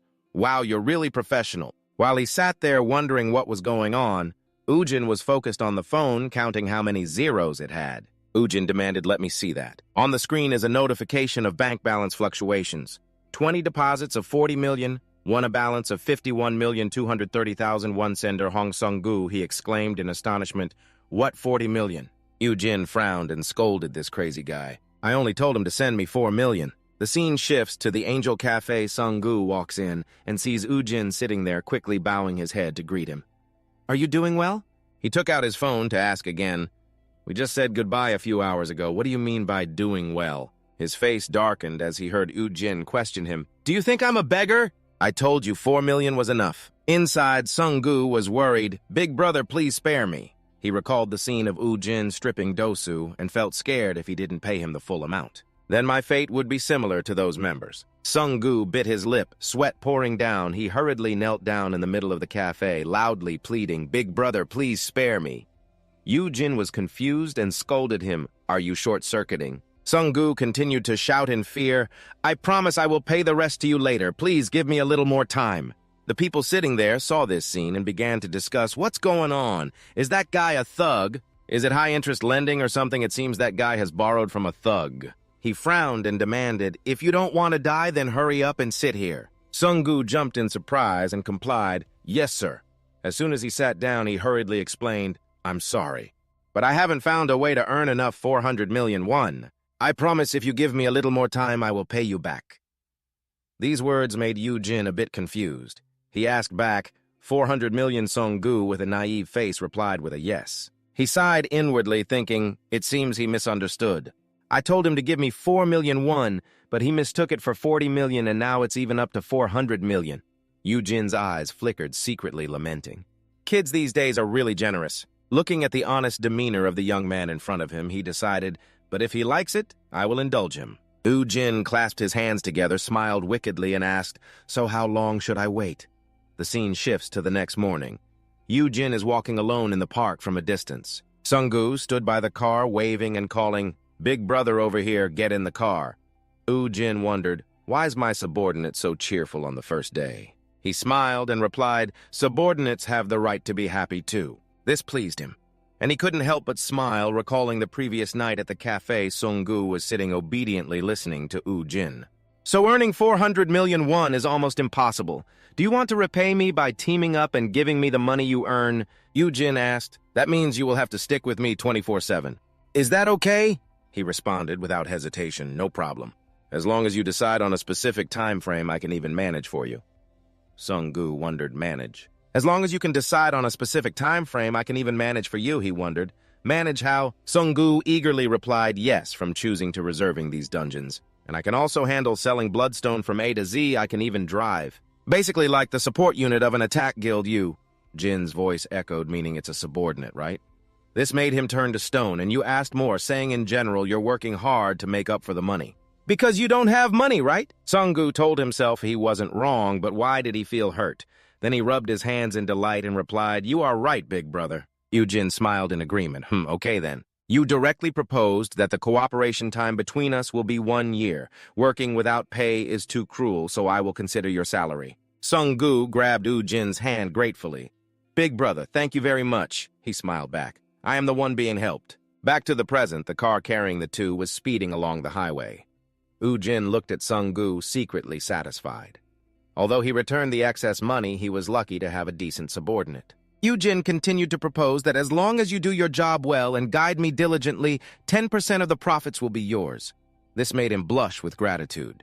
Big brother Yu Jin asked next, "Have you found the dungeon I mentioned before?" Sung-gu replied seriously, "Yes. As you instructed, a 3-star dungeon with the most abundant summoned monsters is exit number 3, the home of the Rocky, a type of insect monster, just like the giant cockroaches." After that, the two appeared inside the dungeon. Yu Jin looked up and exclaimed, "There are indeed countless of them." You reminded Sung-gu to remember to stick close behind me. He, with the backpack on his shoulder, replied, "Yes." Yu Jin looked up at his system screen, telling himself he would transfer all the points he had to control just in time when the system warned that the number of skeleton soldiers you can summon has increased to 10. Uzumaki smiled with satisfaction, like attracts like if the enemy is numerous, our troops must be numerous too. The skeleton soldiers were quickly summoned, and you ordered, "Now let's go all out, shall we?" Transitioning scenes after a while at the stairs, the Rocky sensed danger and began to scream incessantly. They felt terrified of what was in front of them, which was the group of skeleton soldiers with sharp weapons raised high. Then with one swift motion, they all stabbed through and took down a Rocky. At that moment, Sung-gu came down to report, "Big brother, I have collected all the bloodstones on this floor." Yu Jin praised, "Good job, keep it up." Witnessing the scene before him, he exclaimed in astonishment, "What the heck did you take them all down?" Sung-gu thought to himself, usually a Rocky dungeon takes up to 2 hours to clear, yet he managed to do it alone in just 15 minutes. Yu Jin sat down, breathing heavily. "I need to rest a bit. You sit there and calculate. Now I'm level 7. The achievement points received have also increased significantly. On the screen appeared a new skill. Let's see, Fire Fist, attack the opponent with a Fiery Fist level 7 mana limit. 10 achievement points, required 20. Yu Jin scrolled to the next skill, Water Sphere, attack a target at a certain distance with a sphere level 7 limit. You showed disappointment with the skills you received at level 7. None of them were useful. Suddenly, there was information that made Ujin pause. What is this?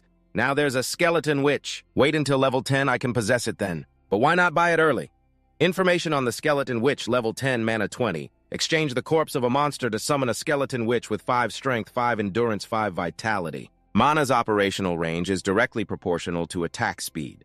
Flexibility is proportional to endurance, and damage power is proportional to mana consumption with a necessary control amount of 1. Sung-gu walked over and announced, "Big brother, everything is ready." The return stone has also appeared. Ujin wondered how long we had been here. He immediately replied, 27 minutes. You rubbed your chin, calculating that we have tickets for 4 hours. Then Ujin stepped up the stairs, saying, "We can party like this 7 more times." Sung-gu-jun was scared and replied, "Oh my God, you came here." Scene changed to the party transaction. The Bloodstone staff handed Sung-gu a savings book and reported the information, 53.2 million won has been added to the balance. He responded, "Ah yes, thank you very much." After that, Sung-gu's face momentarily turned blank as he thought about the number. Then he was astonished and exclaimed internally, 52.3 million won.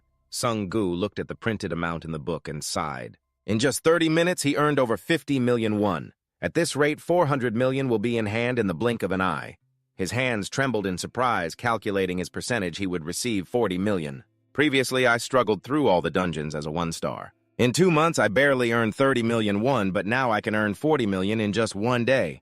Then Sung-gu exclaimed, "This is amazing, big brother." He turned to look at Ujin with a bright, appreciative face. "Big brother, you are truly my savior." You smiled in response. "Don't get too excited, we still have 7 more times." "Don't celebrate too soon." Sung-gu followed behind Ujin, feeling excited.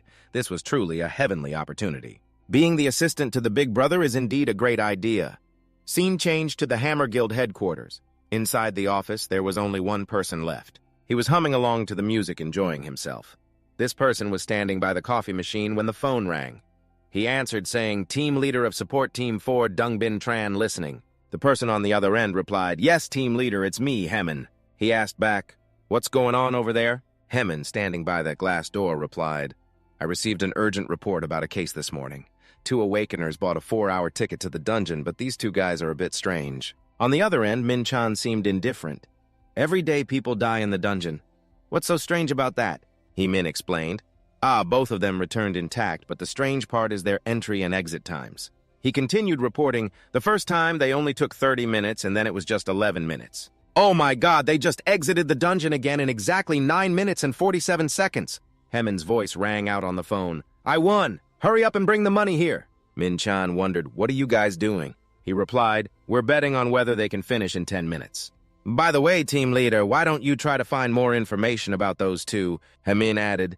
"They said they were E-rank, but after witnessing it firsthand, I can confirm they must be more than that."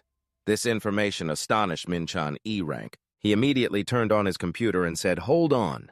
After I look up the information, I will call you back." Hemin replied, "Yes, team leader, good luck."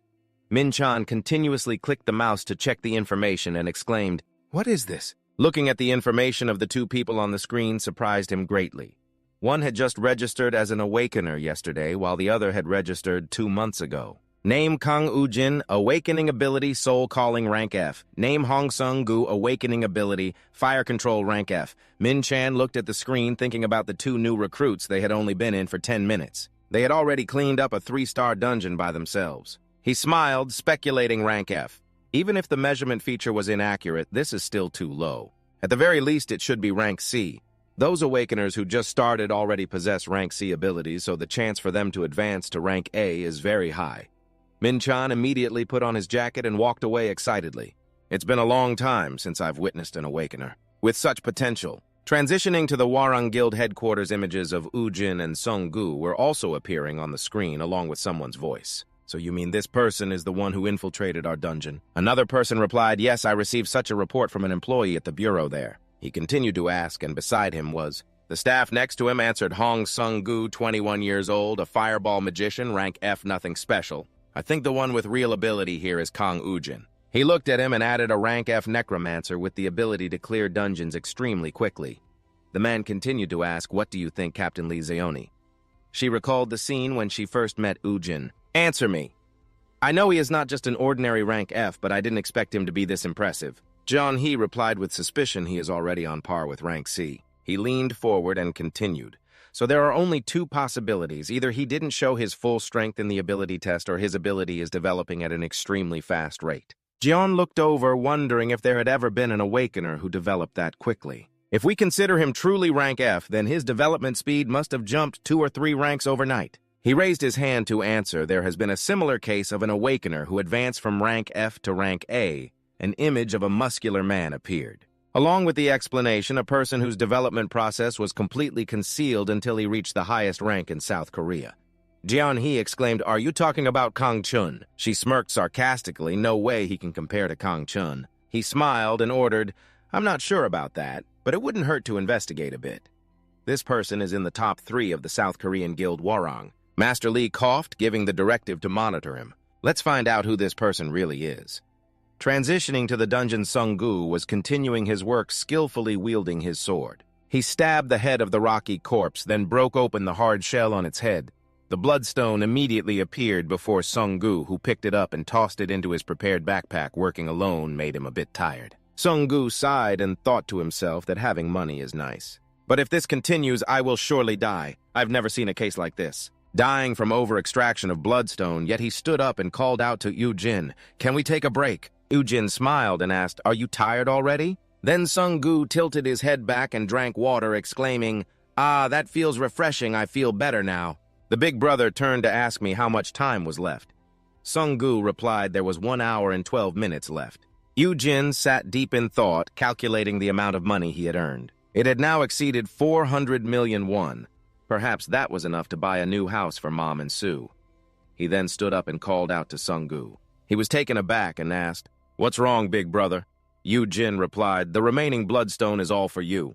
I will protect you, so try to earn as much as possible, okay?" This surprised him a bit. He inhaled deeply and added, "I guess I should speed up a little more now." After that, Yu-jin dashed into the dungeon, leaving Sung-gu astonished. He could only raise his hand and call after him while Yu-jin, with a weapon in hand, rushed forward like the wind. Yu-jin and his skeleton soldiers fought fiercely, continuously taking down the monsters. He was startled to realize that one was flying towards him to ambush. Yu-jin glanced at it and smirked coldly. He then swung his hand lightly, slicing it in 2. The system displayed a level-up alert. "You have reached level 10. At the same time, the head of the Draki fell with a thud to the ground. Yu-jin stood there satisfied, thinking that this should be enough. The system displayed another alert. "You have completed the level for the designated profession." Yu-jin stared at the screen in confusion. Profession? How strange. Yu-jin rubbed his chin, wondering. "In Anfen, you only get to determine your profession at level 10, but I am already a necromancer. What is going on?" The system issued a warning analyzing movement patterns. The system is determining the profession. A series of professions appeared, including mage, psychologist, warrior. Priest, warlock, along with Yu-jin's question, "Could it be done already?" Then the system displayed the information. "Warrior profession has been selected for you. You have received the warrior's reward, warrior's weapon." Yu-jin scratched his head in confusion. "What the heck is this A warrior? That's a bit annoying." "Becoming a mage would be more beneficial since the stats would align with those of a necromancer. If I had known this beforehand, I would have used magic instead of swinging a crowbar around." There was also a line about the warrior's reward, warrior's weapon. Yu-jin wondered, is this the profession reward? Immediately, a staff appeared before him. Yu-jin questioned, "Is this the warrior's weapon? Clearly, this is just a steel pipe." When he grasped it, a blinding light appeared, and its information also displayed steel staff, a weapon of a warrior similar to the lives of its owners. That is why it will develop according to its owner, ready to fight alongside you at any time. Effect boosts strength, restores stamina, state of deactivation skill, summon deactivation. Yu-jin raised the steel staff high, smiling, a growing weapon. I wonder what this will look like in the future. Now for the reward for the Necromancer Demon Crystal Seal. It was a bright red sphere. The Demon Crystal Seal is a type of magical stone that necromancers obtain upon reaching a certain level. Within the 7 seals reside the ultimate magics that skeleton soldiers cannot compare to. Just possessing them, Yu-jin can wipe out any enemy in Anfen that dares to eye his territory. Alando Yu-jin smiled, wondering, I'm curious about what I will receive this time. After that, the Demon Crystal Seal was unsealed and shone brilliantly. A beam of light appeared before him, and then a wing appeared in the light with someone's red eyes and golden hair. Along with full, luscious lips, he stared in astonishment, stammering, "Huh, is that BB?" The girl with demon wings behind her looked at Yu-Jin and snapped, "Master, where have you gone?" He exclaimed in shock, "What? Why is it you, BB?" She jumped up and hugged Yu-Jin's neck, exclaiming, "I missed you so much." "Master, did you ask the girl if she got stuck in Anfen? What's going on?" BB replied, "After you disappeared, all of us were locked in the sealing room." This left Yu-Jin a bit confused. A sealing room. He thought to himself, could they have shifted space-time with me, weight sealing? The girl looked at him excitedly and said, "Master, I'm so happy to see you." Suddenly, something caught BB's attention. The girl sniffed the air and then turned around to ask, "What is that smell?" Yu-Jin's face showed confusion smell. BB looked at the pile of rocky corpses below and replied, "Yes, I can smell the sigh hands of Janet from these." The answer startled him. He asked back what Janet. Yes, Janet is the demon from a mysterious dimension that invaded Anfen. He has killed 90% of the residents in Anfen. Yu-Jin had never fought him directly, but his Psy hands were so numerous that it made him sick every time he saw them. Yu-Jin stood there looking down and asked, "And now Janet intends to conquer Earth. If that's the reason these dungeons were open, then he worried silently. He thought he had escaped hell, but it seems the gates of hell are welcoming him once again." Scene changed to exit number 3. Gamebong Herman was waiting there. As soon as he saw someone coming, he raised his hand to greet Big Brother. "Here I am." Min-chan replied, "It's still not past office hours, you know." He quickly smiled apologetically, and then Captain Min-chan asked, "Where are the two of them?" Herman looked at the clock and replied, "They have been in for 8 minutes. They should be out soon." He added, "But these two are no joke. They have personally earned 400 million won." Hemin added, "If I had that kind of talent, I would have cleaned out the dungeon already." Min-chan realized the two who just left the dungeon were here. He stepped forward to greet them. "You two did great. Can we spare a few minutes to talk?" Min-chan smiled brightly, trying to persuade them. "Just for a moment." Yu-Jin walked away without hesitation, giving a brief reply, not interested. He hurriedly called after him, "Hey, wait a minute." You turned back, wondering why you have to act all formal when you're making people go. Why ask from the start? Min-chan felt confused. What the hell is wrong with this guy? He smiled wryly and replied, "I apologize for being so rude." He raised his hand to clear his throat and said Min-chan presented his business card and continued. "Let me get straight to the point. Our Hammer Guild wants to recruit you two." Yu-Jin continued to respond coldly, short, and to the point, not interested.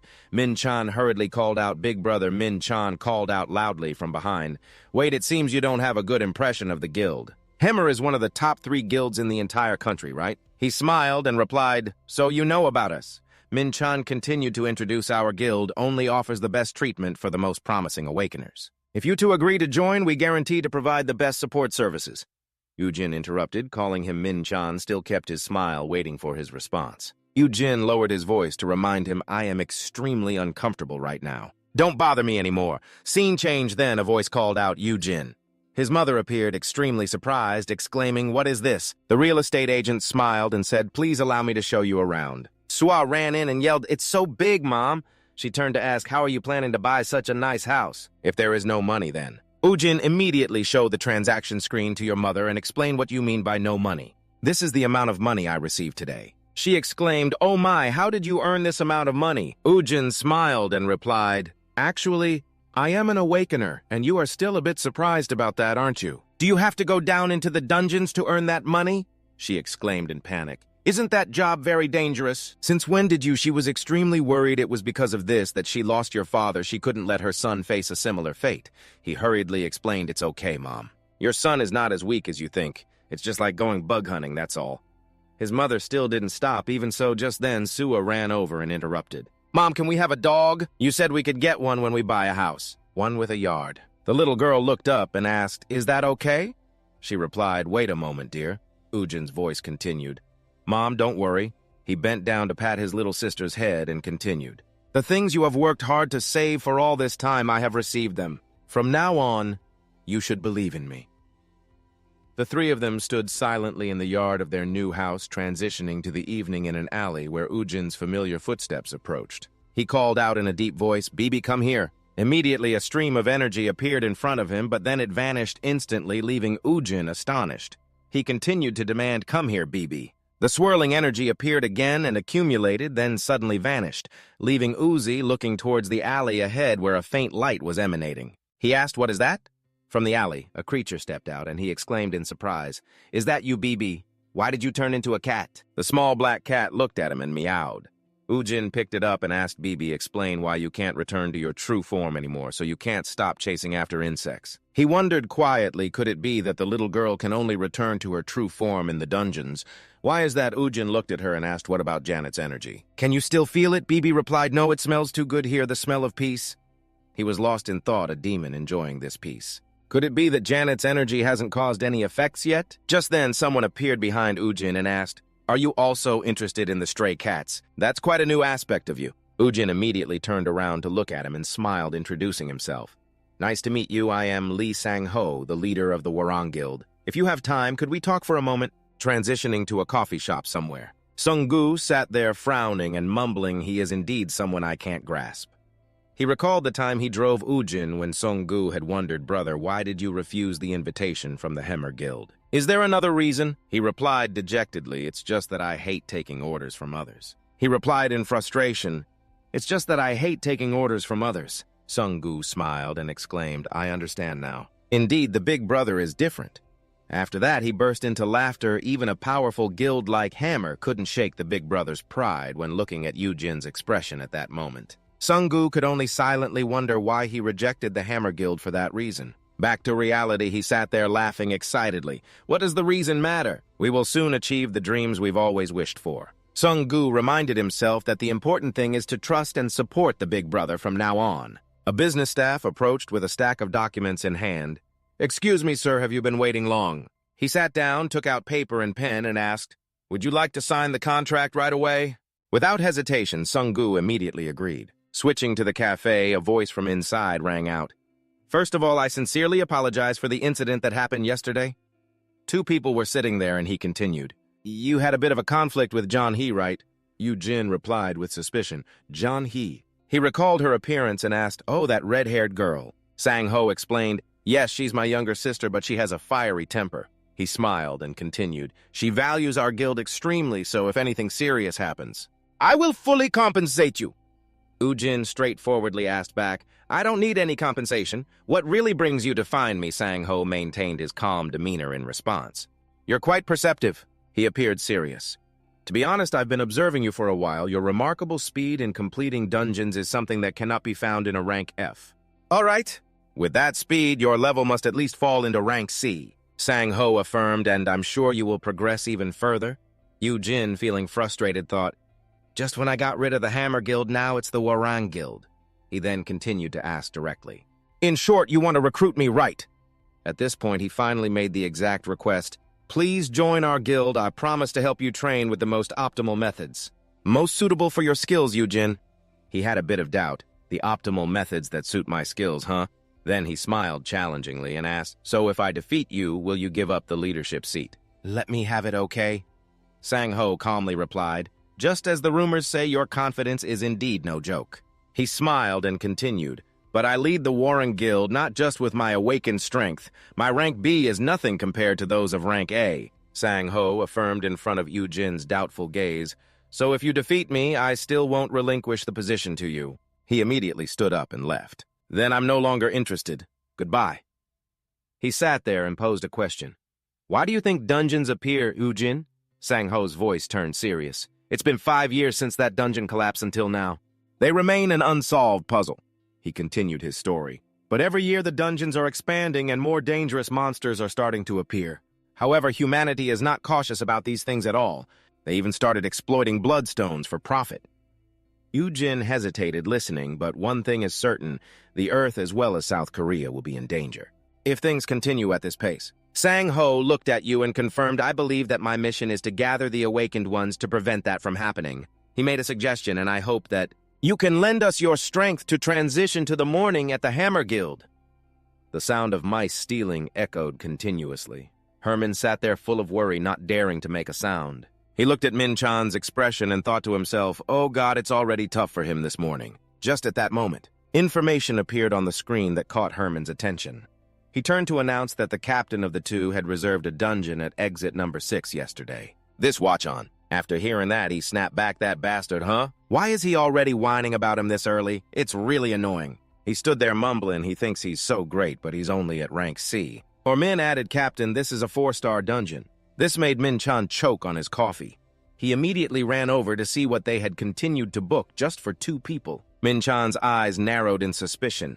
These bastards have lost their minds, haven't they? If it's just a support or mind bloodstone, then it's possible. No F-ranked awakened one would dare to step into a 4-star dungeon. Clearly, they are just 2 amateurs daring to book this type of dungeon. And they don't even know the basic information.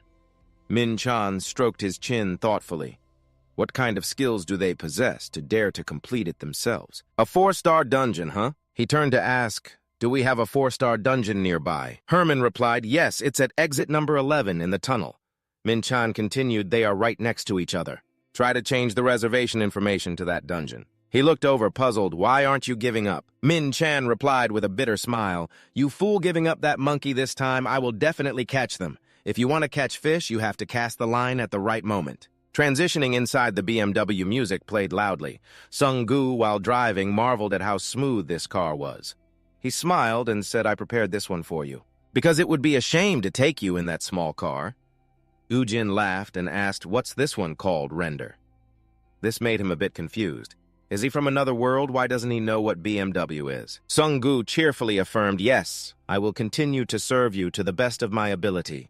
Ujin was satisfied and instructed, then do your best today. After that, both moved to the reserved place. A voice rang out, what is an F-ranked awakened doing in a 4-star dungeon? And there are only 2 of you. Sung-gu stood there explaining, we said it's fine. We came here because we are confident we can conquer it, but the supervising staff immediately dismissed it. I said no. He still tried to convince us we won't hold you responsible, just let us in. The supervisor seemed determined to self-destruct, so why did he come here instead of the Han River? No means no, this is the rule. Sung-gu stood there worried and unable to argue. Then he sadly turned to Ujin, scratching his head in confusion, announcing that it was no good. They said we would never be allowed inside. I'm sorry, I should have researched more before coming. You replied gently. I guess I'll have to go to the management to renew. Find a level 3 dungeon in this area. Just at that moment, Min-chan stepped forward and said, we meet again here. He and Herman smiled as they approached. What a coincidence. I'm sorry, but may I ask what you guys are planning to do? If possible, I would like to lend a hand. Min-chan's gaze radiated sincerity mixed with calculation. Is that all right? Ujin replied frankly, what a coincidence, you little monkey. He asked further, so what can you help with? Please take me closer to Watchun Station, the main hub. Chun Min-chan said, surely you guys don't know that only C-class assault forces can enter level 4 dungeons. He pointed towards the dungeon. This is a level 4 dungeon managed by our guild. We have prepared in advance for reservations so you can use it as you like. This made Ujin a bit suspicious. You're too good. Min-chan smiled and replied, there's nothing free in this world. I'm just expressing my sincerity. I will take care of the rank adjustment, so feel free to conquer it. You stepped forward. If you're that good, I will gratefully accept your offer. He politely replied, you're quite generous. Before we go in, please wait a moment. I have prepared a gift for you two.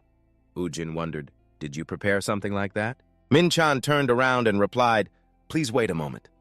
The trunk of the car was already opened.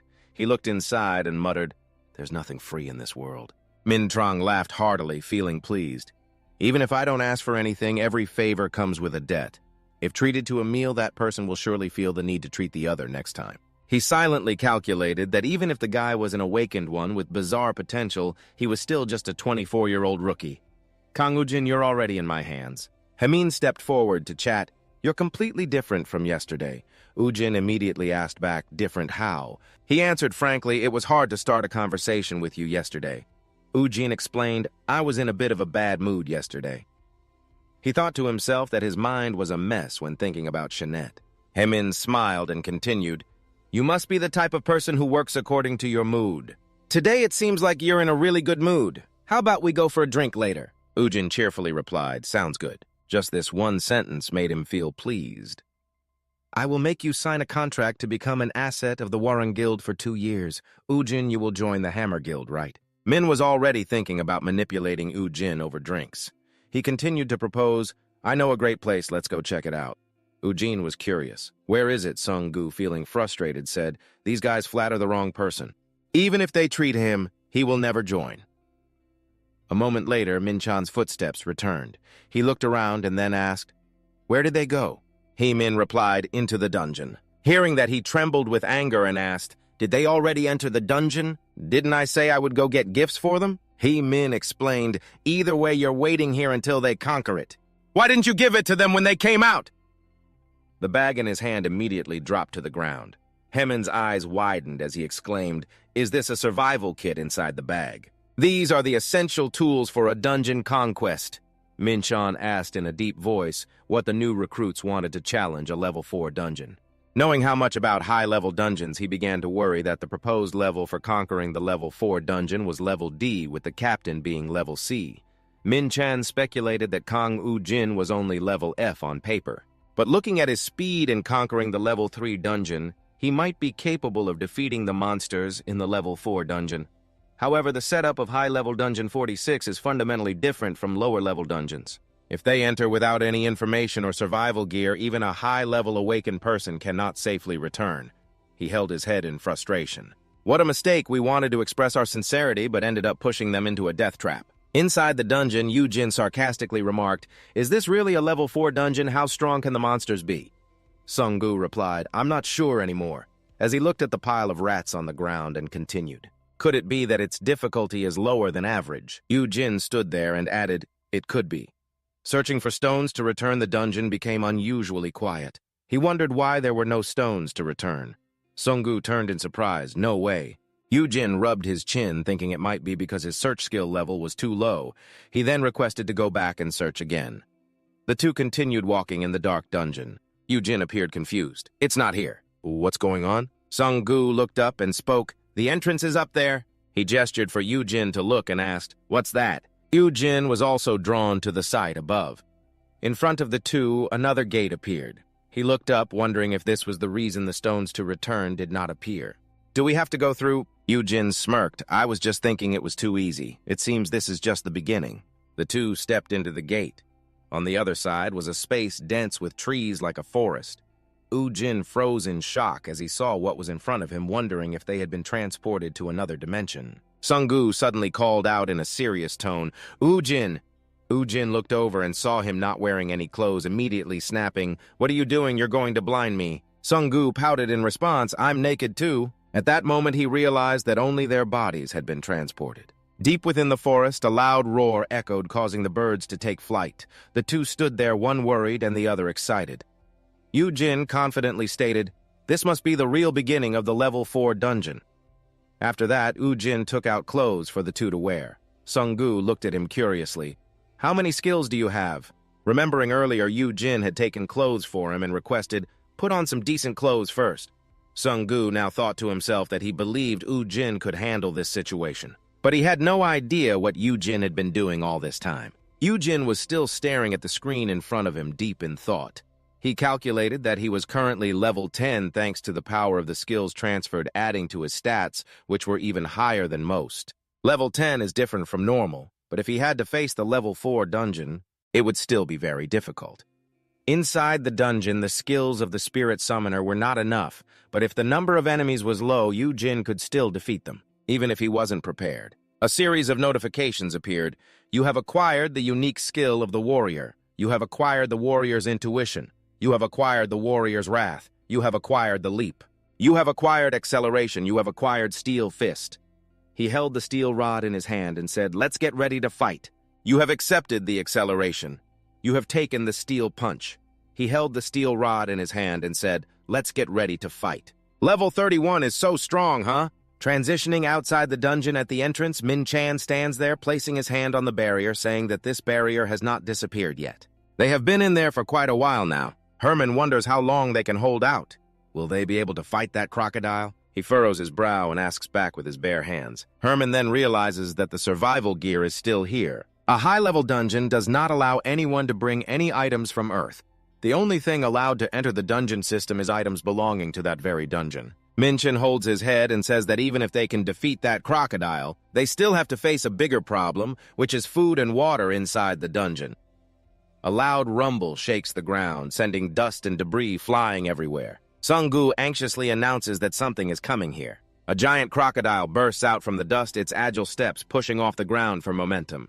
After that, Yu-jin jumps onto the back of the crocodile, marveling that this is the warrior's instinct. Why not try experiencing what it's like to face a level 31 crocodile with its mouth wide open? Outside, Min-chan is still worried. Even in the Amazon rainforest, it would be very hard to survive, without those essential needs. The danger level here is much higher. Hemin beside him feels somewhat discouraged, truly avoiding a melon peel, only to encounter a coconut shell. In another scene, a skewer of grilled meat is over the red flames. The food is perfectly clean, and the skewer of meat Sung-gu holds in his hand is delicious. He smiles while eating, exclaiming that it tastes amazing. Ujin responds that crocodile meat is indeed a delicacy. Taking it down and grilling it like this is incredibly tasty. Try this eating crocodile meat and drinking beer is fantastic. Sung-woo finishes his beer, his face turning red, saying that this drink is also delicious. Ujin looks at his younger brother with a fond gaze.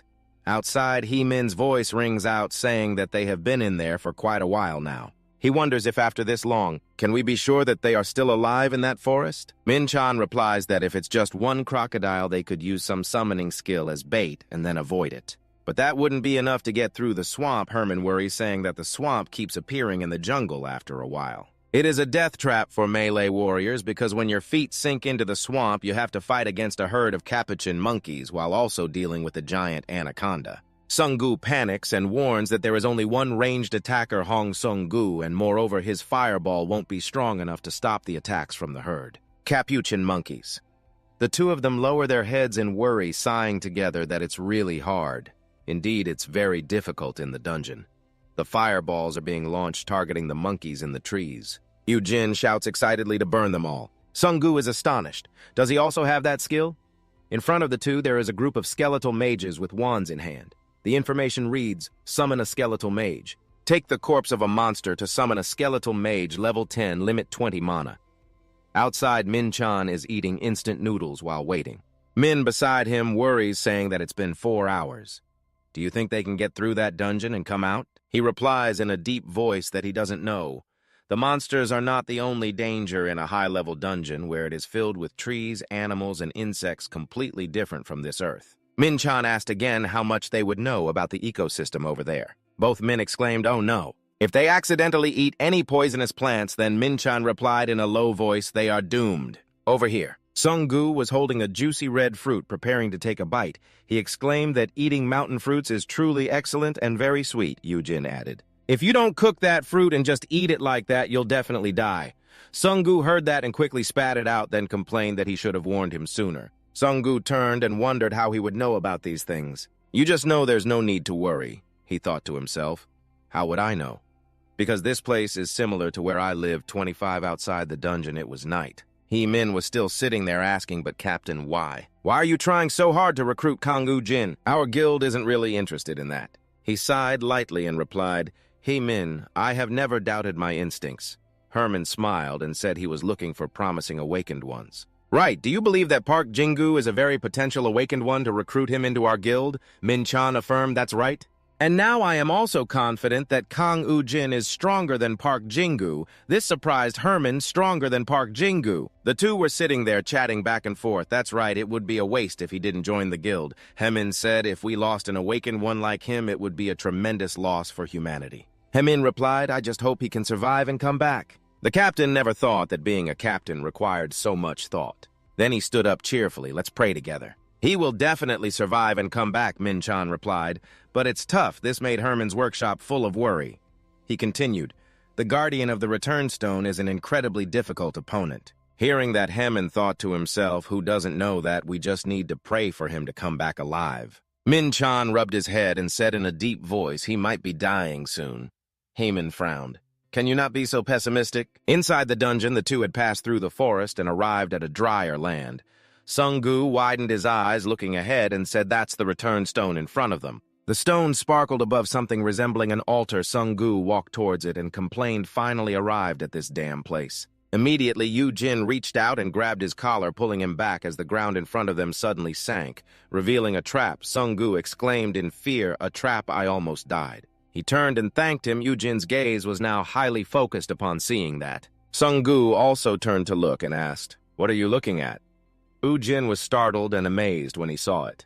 A bunch of brain monsters with sharp teeth, he exclaimed, what are these? Ujin said softly, this is a bit unexpected. Aren't they brain demons from Anfin? In front of the two were warriors and brain wizards with levels from 41 to 45 in Anfin society. There were humans, monsters, dwarves, beastmen, and other races. The brain goblins are one of them. But why are they in this secret realm? Yu-Jin stood there in silence, pondering for a moment, then directly looked at them and asked, "What are you doing here?" His attitude astonished Sung-gu and the whole group of goblins. The goblins behind started chattering in their language. One of them stepped forward and asked, "Who are you?" "How can a human speak our language?" Yu-Jin replied in the goblin tongue. "It doesn't matter. I'll ask again, what are you doing here?" The goblin replied in a low voice, "We have lost our homeland." Yu-Jin asked again, "Did the demon Janet invade it?" He answered, "That's right." After a piece of balance disappeared, Janet became the master of that place. "We are here because of a pact with him." Yu-Jin was taken aback. He repeated his words, "A pact." The axe in the goblin's hand was raised high to the sky. He swung it down, affirming, "With this pact, the earth will now belong to us." Upon hearing this, Yu-Jin laughed and replied, "The earth has never belonged to Janet. That pact is basically useless." He then drew his weapon. "You dare invade this place, you've got guts." The leader commanded the warriors to advance and defeat the enemy. The group of goblins immediately obeyed and charged towards the two. Yu-Jin focused and prepared for battle against the overwhelming number of monsters. As they charged forward, Yu-Jin remained calm. The scene shifted outside the dungeon. Hemin looked in and said, "Captain, the situation seems unfeasible. 6 hours and 20 minutes have passed." Minchan stroked his chin and replied, "A day has passed in that secret realm, which means..." He thought to himself that they had completed a 4-star A-level secret realm with just 2 people. Heimin suddenly exclaimed, "The countdown has disappeared." Minchan stood there silently praying, "Please, I'm really worried. I hope they come out. Please survive and return." The barrier had now vanished, and the dark steps of the subway station led deep down. After a waiting period, everything remained silent. Hemin spoke up, "They haven't come out yet. I guess this is a bit too much for them." Minchan sighed and requested, "Let's clean up. We should use a cart to clean up." But what lay before him made him freeze. Minchan saw 2 people stepping up with a pile of stuff in their hands and exclaimed, Yu-Jin." He excitedly congratulated everyone on returning safely. Yu-Jin smiled and asked, "Why do you look so happy?" Then the cart of the 2 rolled down the road as Yu-Jin's voice rang out. "We really don't need the relief supplies, but the attack gear is great." He looked at the list and then turned to ask, "Is the crocodile skin that expensive we can't take it?" Sung-gu smiled and replied, "I knew that." He reminded Sung-gu to remember to bring it next time. He smiled bitterly, thinking to himself that he was fine with excavating bloodstone, but he also had to deal with the monster corpses. The dream of becoming a fire mage was gradually drifting away.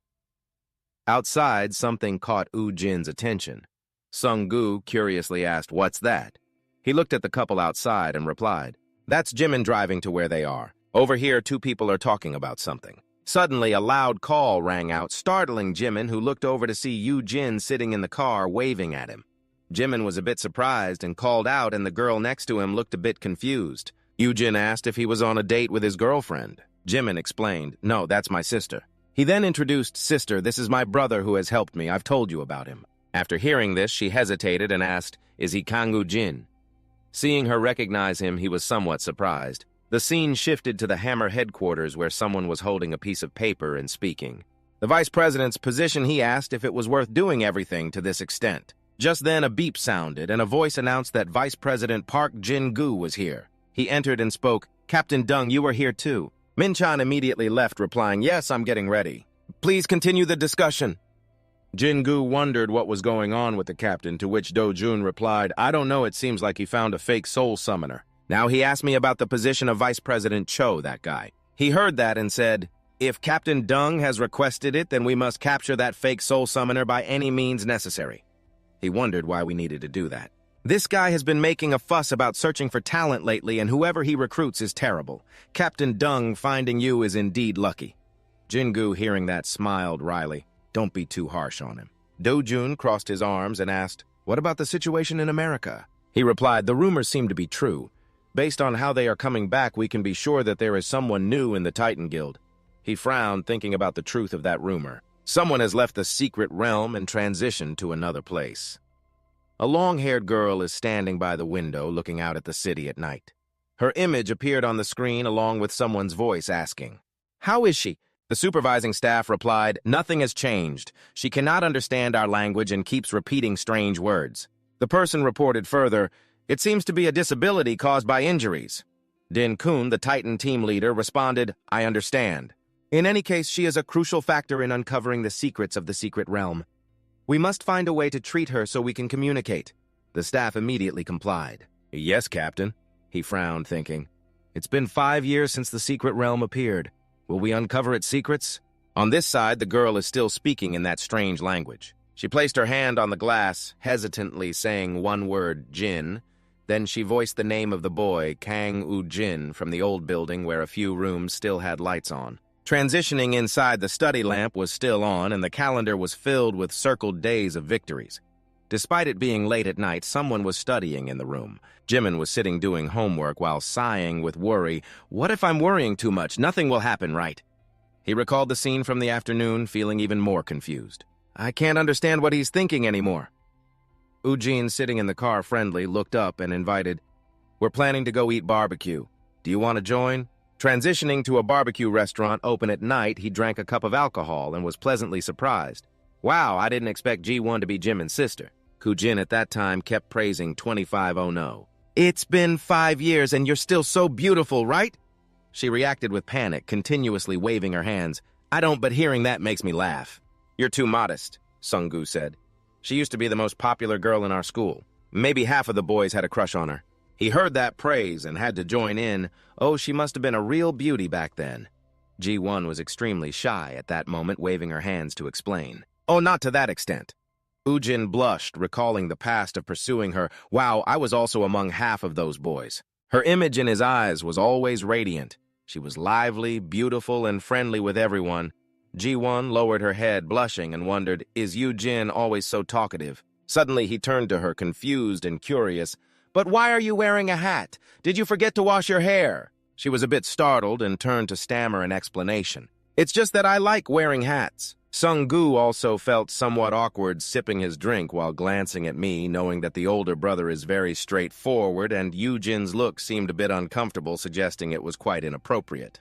"Why don't you just sweep it away?" But Jiwon shyly shook her head and waved her hand to refuse, saying she was fine. Even he, sitting next to her, was surprised by this behavior. But how could he say that to a lady? Then Sung-gu suddenly widened his eyes, taking a back mouth agape.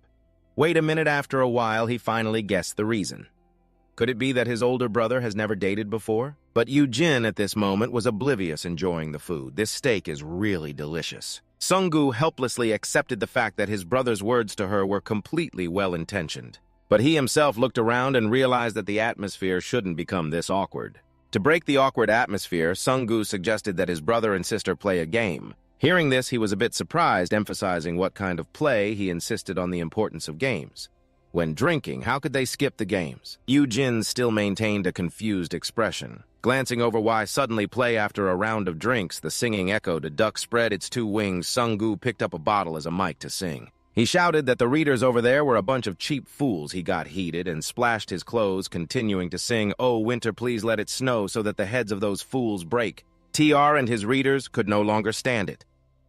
Ujin voiced his annoyance, reminding Sung-gu why he didn't sit down before he made him break his head. Then he turned his face to the side of the table. Side, it seemed, Ujin was looking at Ji-won, who had her head down. She was completely drunk. Suddenly, Ji-won, who was lying down slightly, moved. The hat from her head gently fell onto the table. Sung-gu abruptly fixed his gaze, staring intently. He couldn't believe his eyes, continuously rubbing them. Am I so drunk that I'm seeing things? The blonde girl who just walked in quickly started discussing, "Hey, looking at that girl's head, doesn't it seem like it's burned?" After looking closely for a while, Sung-gu felt awkward and stammered. "Older brother, the head of the older sister, it seems." Ujin also glanced down at the scar on Ji-won's forehead, which was exposed without a hat, but he didn't care too much and reached for the cap. Discussing what nonsense, Ujin calmly asserted that she was still very beautiful. After that, he turned to urge Sung-gu to finish drinking and go home. Hearing that, he quickly replied and complied, yes. Transitioning back to the apartment of the 2 sisters early in the morning, Ji-won just vaguely opened her eyes, rubbing her head. "My head hurts too much." She sat up and looked around, surprised. "Oh, is that Jimin standing in the kitchen, turning back to ask, 'Oh, you're awake?'" She was startled and realized, confused. "Oh, we're home. How did I get back?" He turned back to explain and urged her, Have you forgotten Yujin took you home? Wash your face, I'll make some soup. Jiwon also got out of bed and walked into the bathroom. She looked at herself in the mirror, confused and unable to believe it. Huh? Did I sleep without taking off my hat? Suddenly, Jiwon's eyes widened in surprise as images from last night flashed in her mind. She remembered that Yujin had carried her home. She stared blankly at her scar in the mirror. He saw it already. I was attacked by a monster during the dungeon explosion 5 years ago.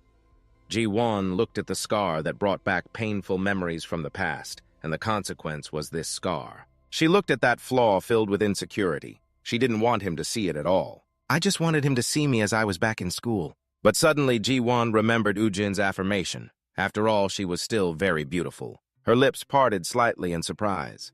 Ji-won held his hat in his hands, bowed his head. His heart raced as the scene shifted back to their high school days. The bell rang, signaling the end of class. The teacher turned around, wondering whose turn it was to clean today. Ujin heard that and raised her hand, shouting, "Me!" The teacher then asked, "Who else will clean with you?" Suddenly, a small hand was raised above. He saw that person also looking confused, turning to Ji-won, who then spoke up to report, "It's me." The teacher, seeing this, gave the two a few instructions. "So after everyone leaves, you two start cleaning, okay?" After finishing the cleaning, Yujin locked the door. She stood behind and asked worriedly, "We didn't forget anything, did we?" You turned around and replied vaguely, yeah." Ji-won looked at her, seeming quiet on the way home. Suddenly, she turned to share, "Yujin, you're a bit quiet, just like my little brother." No matter what I said, the boy only replied with, But after hearing that, Yujin just responded with, "Oh." Hearing you talk, Ji-won smiled happily and reminded him, "Finally, in the second semester, we can talk to each other. From now on, let's talk to each other more." Suddenly, she turned around to ask, "Oh, right. I have something to tell you. Can you come here for a moment?" Yujin was somewhat surprised and asked, "What is it?" She leaned close to his ear, about to say that it was Bibi, who was currently leaning down to wake Yujin up. "Wake up, master. You slept so well, cat, open your eyes." Feeling very annoyed, Yujin was not very happy and suspected, "Bibi, did you cast a spell on me while I was sleeping?" The scene shifted to the spacious hotel lobby where he stepped out, and Sung-gu immediately asked about the situation. "Hey, big brother, did you sleep well?" Yujin didn't answer but sat down and asked back, still looking for a 4-star dungeon. He quickly nodded to confirm the information, yes.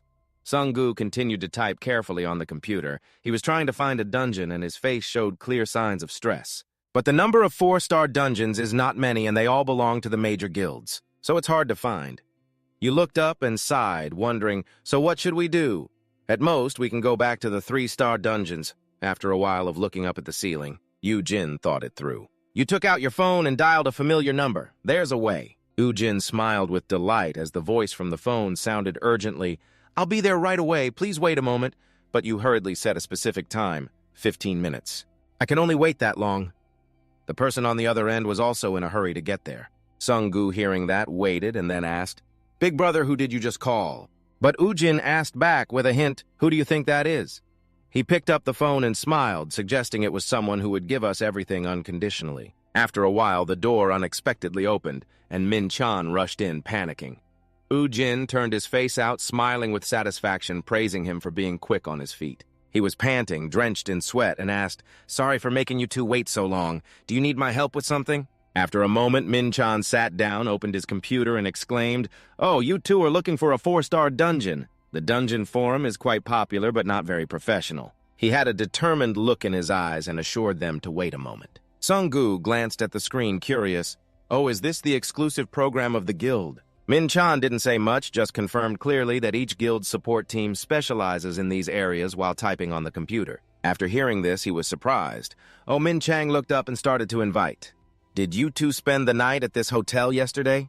As long as you join our guild, you can stay at any hotel you want." He was even more excited to add another condition. "Of course, if you prefer a house, we can provide a free one. Isn't that great?" Sung-gu glanced over and sighed, realizing he was trying to entice them again. Yujin, upon hearing this, burst out laughing, delighted. "Oh, that sounds good." Immediately after, Min-chan turned the computer screen around and introduced, "These are the 4-star dungeons available for booking today." Yujin leaned in, surprised. "Oh, we can book right away." He also laughed, pleased, praising, "Wow, the guild is really convenient." The screen displayed detailed information about the Hammer Guild's dungeon booking system, exit number 2 at Seoul School Station, exit number 6 at Su Seoul Station, exit number 5 at Gongkuk University. Exit number 4 at Jackson Station, 4-star rating. Min-chan heard that. He puffed up his nose in praise. You're too kind. Then the scene shifted to the street outside where a staff member approached to report to the team leader. I've made the reservation. He waved his hand, satisfied, praising, well done. Suddenly, Min-chan turned around, smiling brightly, inviting Ujin. We still have some time until the appointment. Do you want to make a cup of tea while we wait? He even offered an additional condition to entice them. If you need, I can give you a guide about the dungeon before entering. It might help a bit. Ujin nodded enthusiastically, quickly agreeing. Oh, that would be great.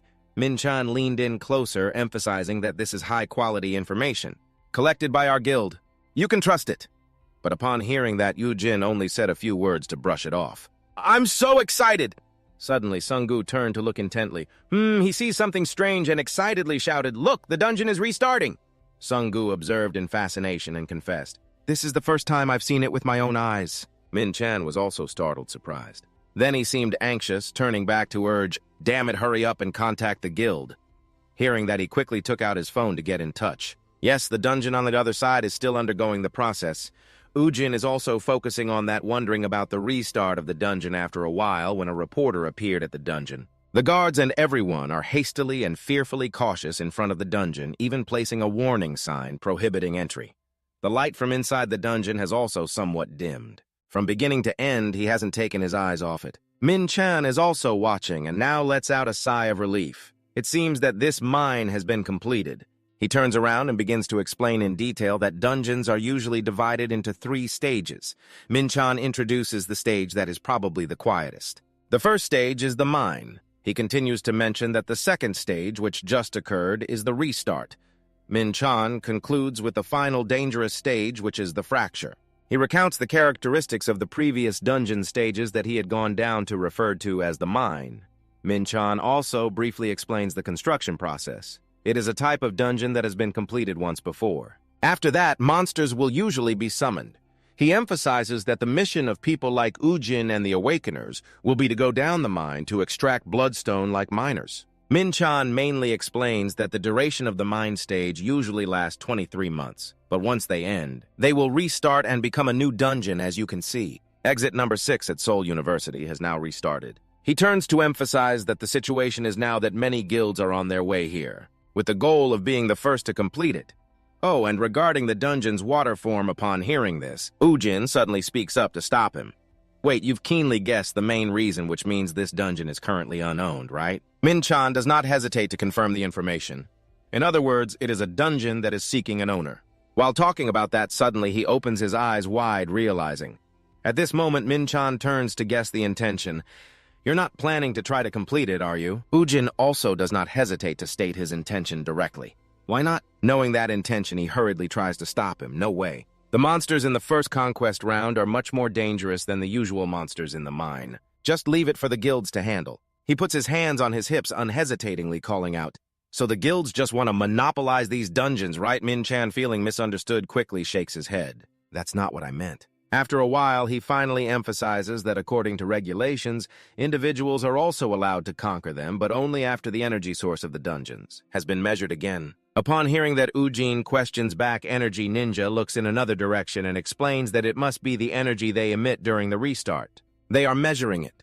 It is what determines the star rank of each dungeon. He even specifies the tier levels. 4 stars are for C-rank dungeons, 5 stars are for B-rank dungeons, and only A-rank Awakeners are allowed to step into the 6-star dungeon. After hearing this, you stroke your chin, questioning back. You said, I belong to C-rank, right? Uzi smiles brightly, delighted. So I'm allowed to go down if it is a 4-star dungeon, right? The bulletin board emits a clear announcement that this is a 5-star dungeon by default. You glance down, clearly displeased, cursing, damn it. Min-chan, standing behind, continues to try to dissuade you. I think you should give up on the idea of conquering this now. Suddenly, everyone turned to see 3 more people approaching, and everyone was in awe. Wow, the Gaohua Chutuok team is here. They arrived so quickly. He was also observing, surely speculating. So this dungeon must belong to the Hoa Jiang Guild. Ujin, curious, turned to see and quickly recognized. She's the one from the past. I remember John He, the one who stepped on me. You better not bring out that skill. Don't show off your skills. Uzi smiled and resolved in his heart, I won't let this go easily. The 3 people finally stopped after a while of walking. He pretended to be very familiar and approached them, wanting to hug them. "Ah, the A-Rank Awakeners are here. Then this dungeon will be completed in no time." She quickly recognized the person in front of her, Kang Ujin. Jeon-hee was about to call out to him, stepping closer with a smile, praising, "Oh, so this is an A-Rank Awakener's equipment. Looks cool." She smirked with a disdainful smile, reminding him, "I don't think this place is suitable for you. This is a 5-star dungeon. Don't block my way anymore. Get lost." Ujin wasn't angry. He just sighed and added a few playful words to lighten the mood. "Don't be so difficult. Just let me take a look." Ujin reached out, turning her around to take a look. It hasn't worn out at all. Jeon-hee was suddenly touched and became furious. "You little punk, where do you think you're touching?" Sung-gu and Hee-min were returning with drinks when he suddenly stopped, looking ahead with curiosity. What's going on? Why are there so many people gathered?" Jeon-hee was extremely angry, throwing a punch and accusing, "Get your filthy hands off me." Eugene still kept a smile on his face. Suddenly, he lost his footing and slipped backward. She then panicked, realizing, and shouted, "Wait behind you, Eugene!" Letting herself fall backward, she didn't forget to emphasize, "You pushed me." After he fell, everyone stared in shock. Everyone there began to panic. "No, this isn't good. Someone has fallen into the dungeon." Sung-gu couldn't believe it, sweating as he looked at his brother inside. The weather was scorching hot, and beneath the ground was a golden, sandy desert. Ujin stepped in, looking at the surrounding scenery. Last time it was a rainforest, and now it's a desert. He quietly and carefully stepped into the desert.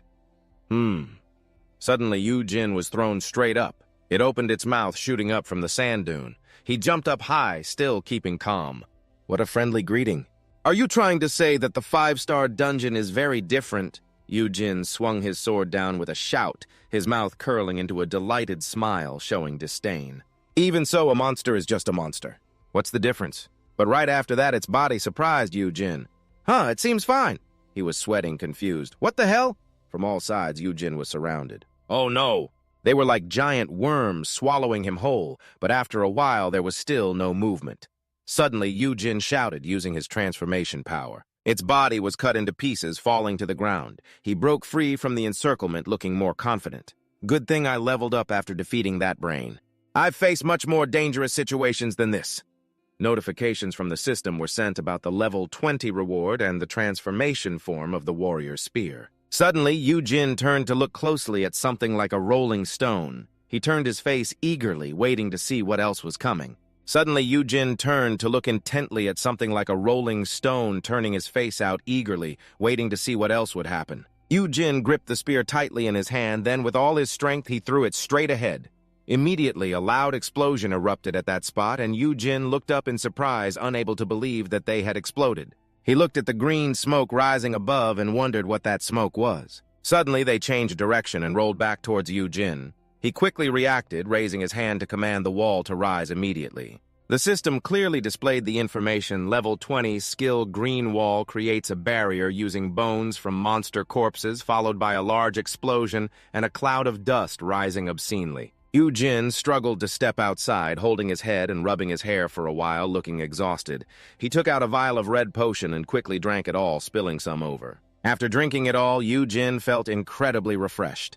A 5-star dungeon truly is on a completely different level. The system also announced that his body had recovered from the state of poisoning thanks to the antidote transitioning outside the dungeon where everyone was still waiting. One of the opposing team members scoffed, mocking him for lasting so long in there. "So annoying, just stop it already." Sung-gu, standing opposite, immediately retorted that he wasn't just surviving in there, he was conquering it. But the opposing team showed disbelief, questioning how an ordinary guy like him could conquer it. That guy stubbornly mocked back, claiming he was just trying to save his life by hiding in there. Sung-gu, extremely angry, turned to refute him, but Min-chan from behind patted his shoulder to stop him, saying they had to believe in Ujin and wait for him to return. He leaned against something, took a deep breath to calm down, and turned his face slightly incredulous, wondering if he thought Ujin could conquer this dungeon. But Sung-gu confidently asserted that he believed he could, of course. "Surely the boss will survive and return?" Min-chan moved closer, extending his hand curiously, asking him to tell them what skills Ujin had. He suddenly turned his face away coldly, emphasizing that he had nothing to say. He observed intently, feeling helpless. This kid was really stubborn. From the beginning, he had never revealed any important information. Min-chan turned to look at the dungeon, thinking that if Ujin survived, then His expression brightened, meaning South Korea had gained another A-rank awakener, the 11th one. Back inside the dungeon, the system announced a level up. You have reached level 27. After a few more strikes, the system announced another level up. Level up, you have reached level 28. In a short time, the system announced that he had leveled up 3 times. Level up, you have reached level 29. Yujin planted his spear down and sighed in relief. Just one more level and he could unlock a new summoning skill. The sun in the desert was still harsh and incredibly uncomfortable. Yujin persevered, walking forward. Just how vast was this desert? He still hadn't seen a stopping point when suddenly he opened his eyes wide in surprise. Yujin had discovered a castle from afar. It was the transition scene as he ventured deeper into the abandoned city. Lucretia. He looked up curiously, observing that he couldn't sense anyone's presence here. Was it truly abandoned? Suddenly, an unexpected attack appeared.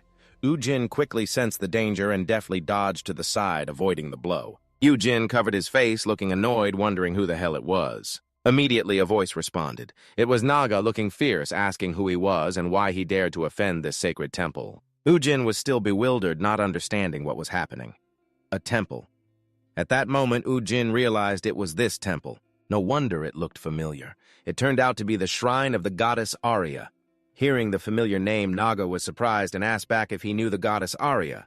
Yujin calmly replied, naturally, of course. How could I not know about the goddess Arya of Anfen? While in the middle of speaking, you suddenly turned to question why Arya's disciples invaded Earth. Could it be that Janet has defeated Arya? Upon hearing that, he became extremely angry and demanded not to involve our goddess. We only teamed up with Janet a little to punish the cultists. Yujin, surprised by this, asked back, and the Naga cult did not hesitate to quickly confirm it. He even bluntly and cruelly declared that we would punish the traitor. After fleeing to Earth, the nun caught wind of the information, and you began to suspect that the nun was on Earth. Yujin raised his spear, ready to threaten them, asking if they wanted to capture or kill the nun. I don't care about that, but I forbid you from touching Earth. You pointed your spear forward strongly, declaring just like how you protect your goddess and your temple. I feel the same way about Earth. Naga also raised his voice, lifting his weapon politely, saying, I respect your wishes. If that's the case, I will summon my comrades, then declared that we would kill you before entering Earth. Yujin turned around and was shocked to realize they were invisible. He turned back and sighed. It's a bit crowded back there. Ambushing others is my specialty after all. Yujin had to frown, reflecting that he did not sense their presence at first. Upon arriving, he looked up to confirm that he felt no existence here at all. But soon after, he was unexpectedly attacked. In the end, Yujin had to accept the truth that he would probably have to acknowledge their stealth skills were superior to his tracking skills. He looked at the overwhelming number of enemies and reflected that with his current skeleton army, it would be very difficult to fight them. After a while of contemplation, Yujin decided to use skill points to upgrade his summoning skill to level 20.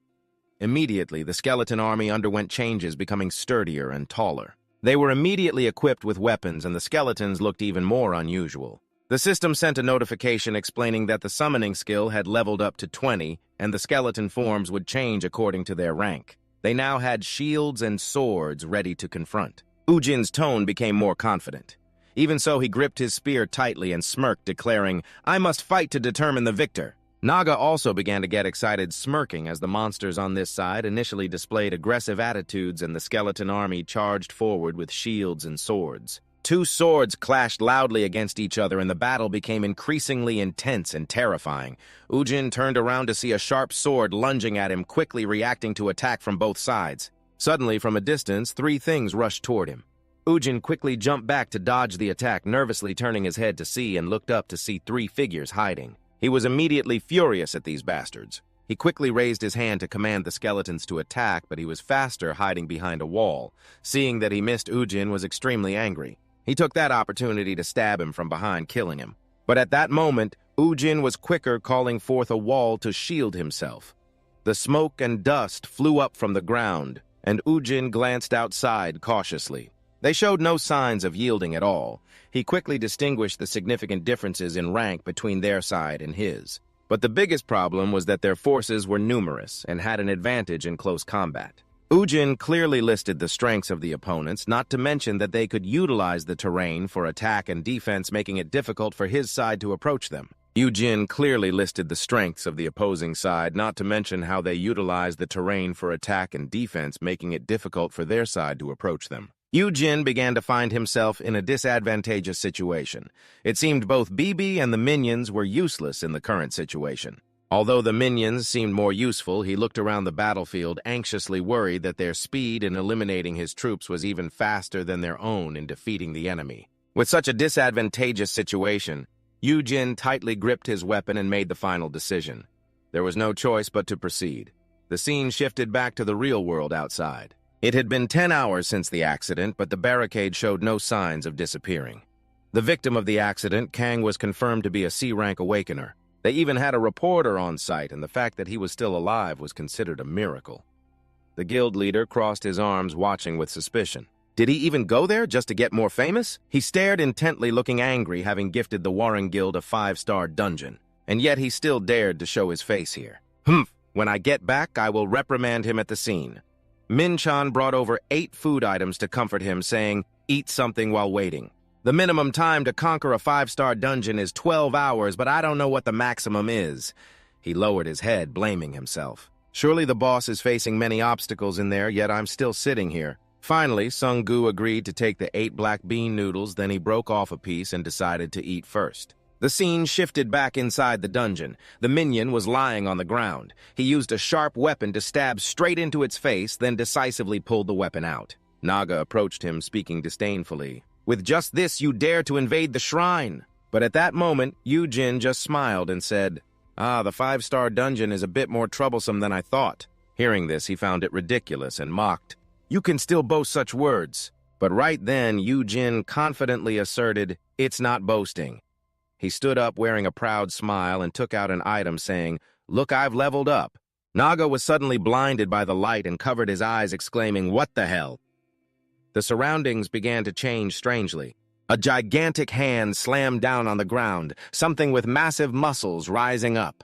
Naga looked up in shock, unable to believe what he was seeing. Seeing it appear, Uzi quickly smiled. "Long time no see, Don Deep."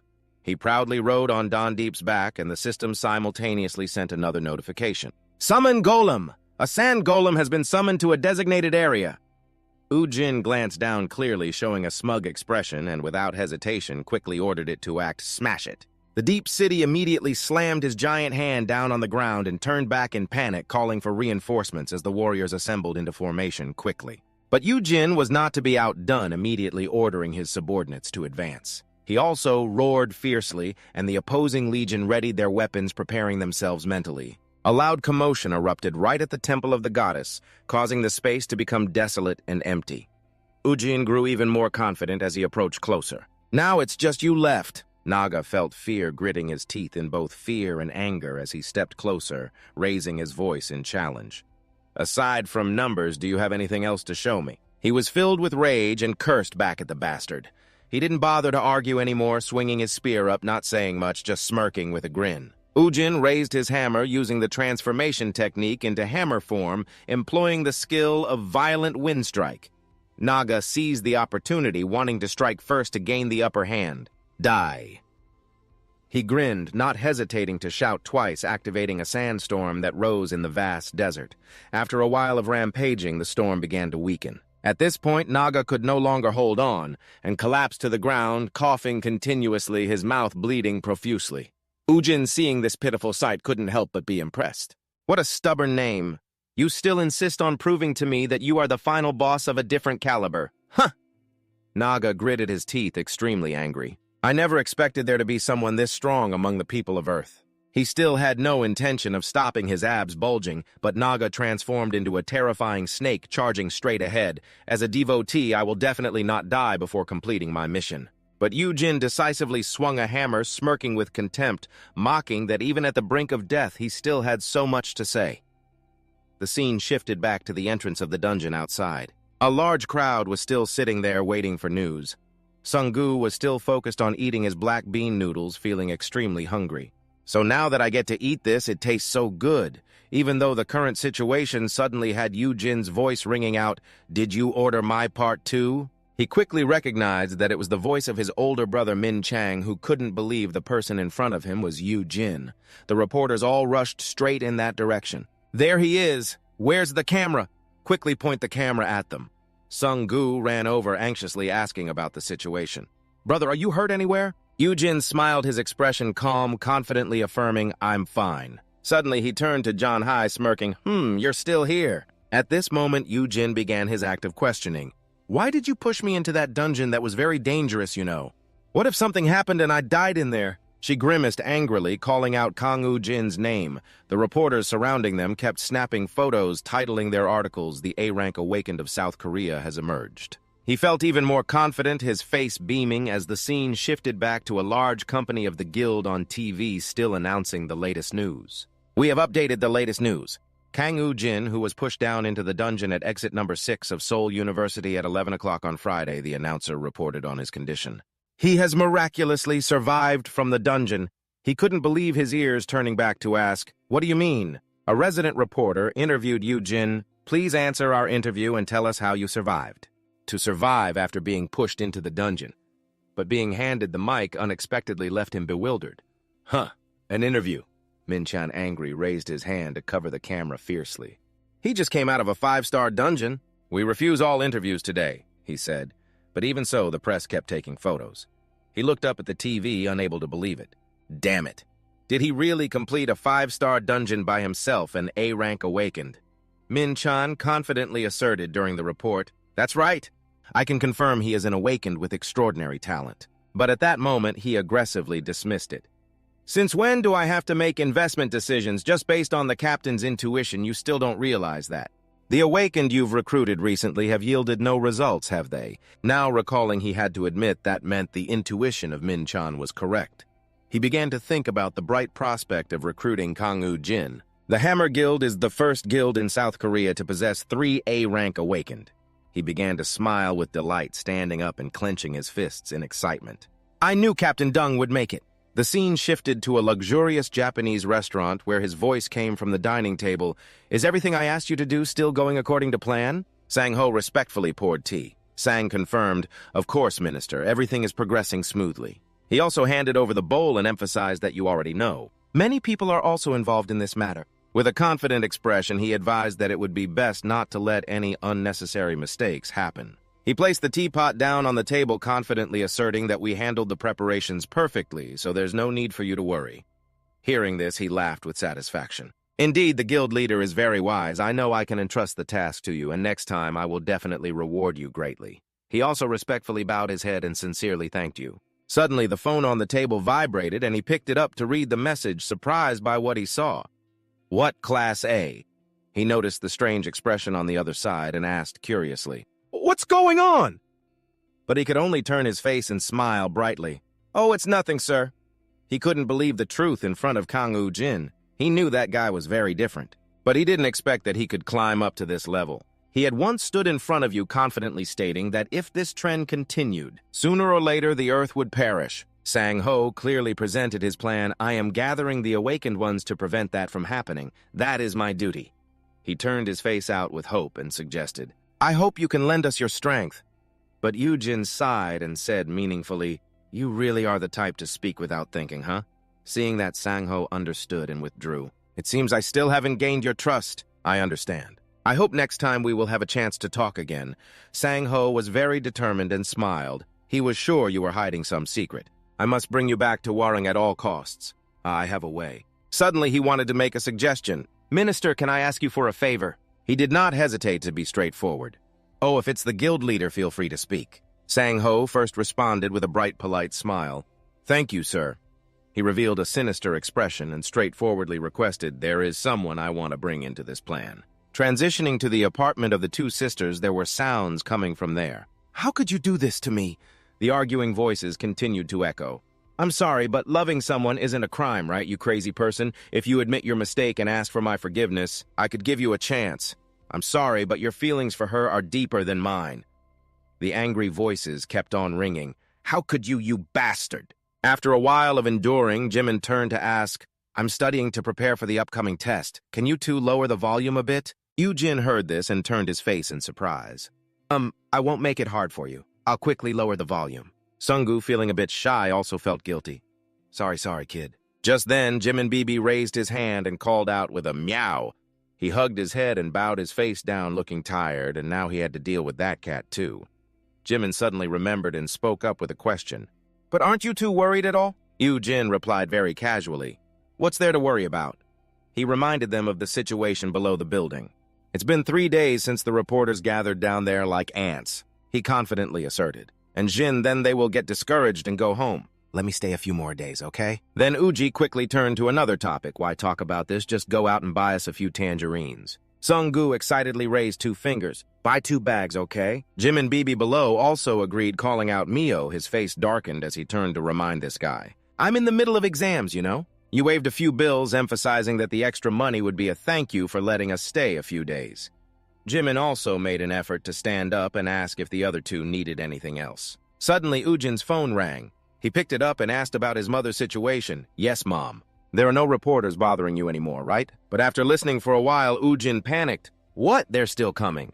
After a moment, he calmed down and said, okay. If I have the chance, I'll drop by to get it from you later. Sung-gu anxiously asked about the situation. Hyung, what's going on? Suddenly, Ujin's tone changed. He unexpectedly turned around, waiting for an answer. Yes, you suddenly asked a strange question. Is North Korea still not unified? Sung-gu innocently looked up to confirm, yes, we are still divided. Ujin was extremely furious and asked again, that dungeon thing has appeared and we still haven't unified. He could only sweat, wondering what was going on, Hyung. Sung-gu's face became very tense. Suddenly, Ujin shouted, important news! I just received a draft notice right now at Ujin's building. He suddenly stood up and clenched his fists. No! Ujin was filled with hatred. Go kill Kim Jong-un. Sung-gu was startled. What? He was surprised. You plan to assassinate Kim Jong-un to avoid military service. Uzi anxiously pulled Sung-gu. Let's go. Let's go unify North Korea. Let's unify the country before I get drafted. Hurry.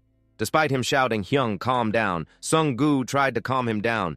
Do you think killing that guy will unify the country? But Ujin was very impatient. Isn't there another way? I don't want to go to military service. This is the most reasonable way. Sung-gu thought, no, just think there will be a way. Just then, the door to the room opened. Ujin and Sung-gu immediately focused on the person in front of them. Jimin, who asked in confusion, what are you 2 doing? A few tangerines were placed on the table. Jimin spoke up. Why do you think that? Awakened beings don't enlist like regular soldiers, he informed them. If you don't want to, you can still choose to do other side missions. Ujin skeptically repeated side missions. Then Jimin explained, yes, basically you will join a certified raid group and help them eliminate monsters. When requested by the Ministry of Defense, Ujin exclaimed, wow, indeed our Jimin knows everything. Jimin scratched his head and smiled. Joining a big raid group is my dream. Got it. Suddenly, Ujin glanced to the side, but he wondered, Sung-gu, why don't you know anything about this?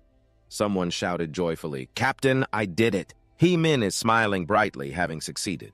Min-chan calmly asked, what's all the noise? What have you accomplished? Hemin announced, Ujin has agreed to meet to discuss the guild. Min-chan must be surprised, right? Hemin continued to assess. In other words, he is somewhat interested in our guild, isn't he? Min-chan recalled Ujin's previous words, so how do you 2 plan to help us? He responded, that's classified information that only our guild possesses. It's quite intriguing. Then came the day Min-chan asked, are you waiting long? What do you need my help with? That chain of events replayed in his mind, causing him to momentarily freeze before he grinned dangerously, of course. Indeed, the efforts he put in have paid off. Haemin couldn't contain his excitement. You've made a great achievement again, Captain. Min-chan indicated for him to be quiet, then stood up. I will report this to the chairman right away. Haemin declared, yes, that's right. Min-chan silently reminded himself, don't worry, Min-chan, I haven't lost my sharp instincts.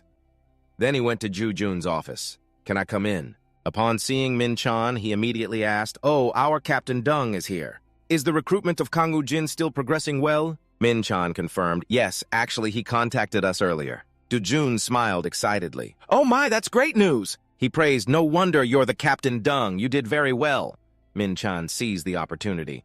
By the way, regarding the vice chairman I mentioned to you before, Du-jun smiled.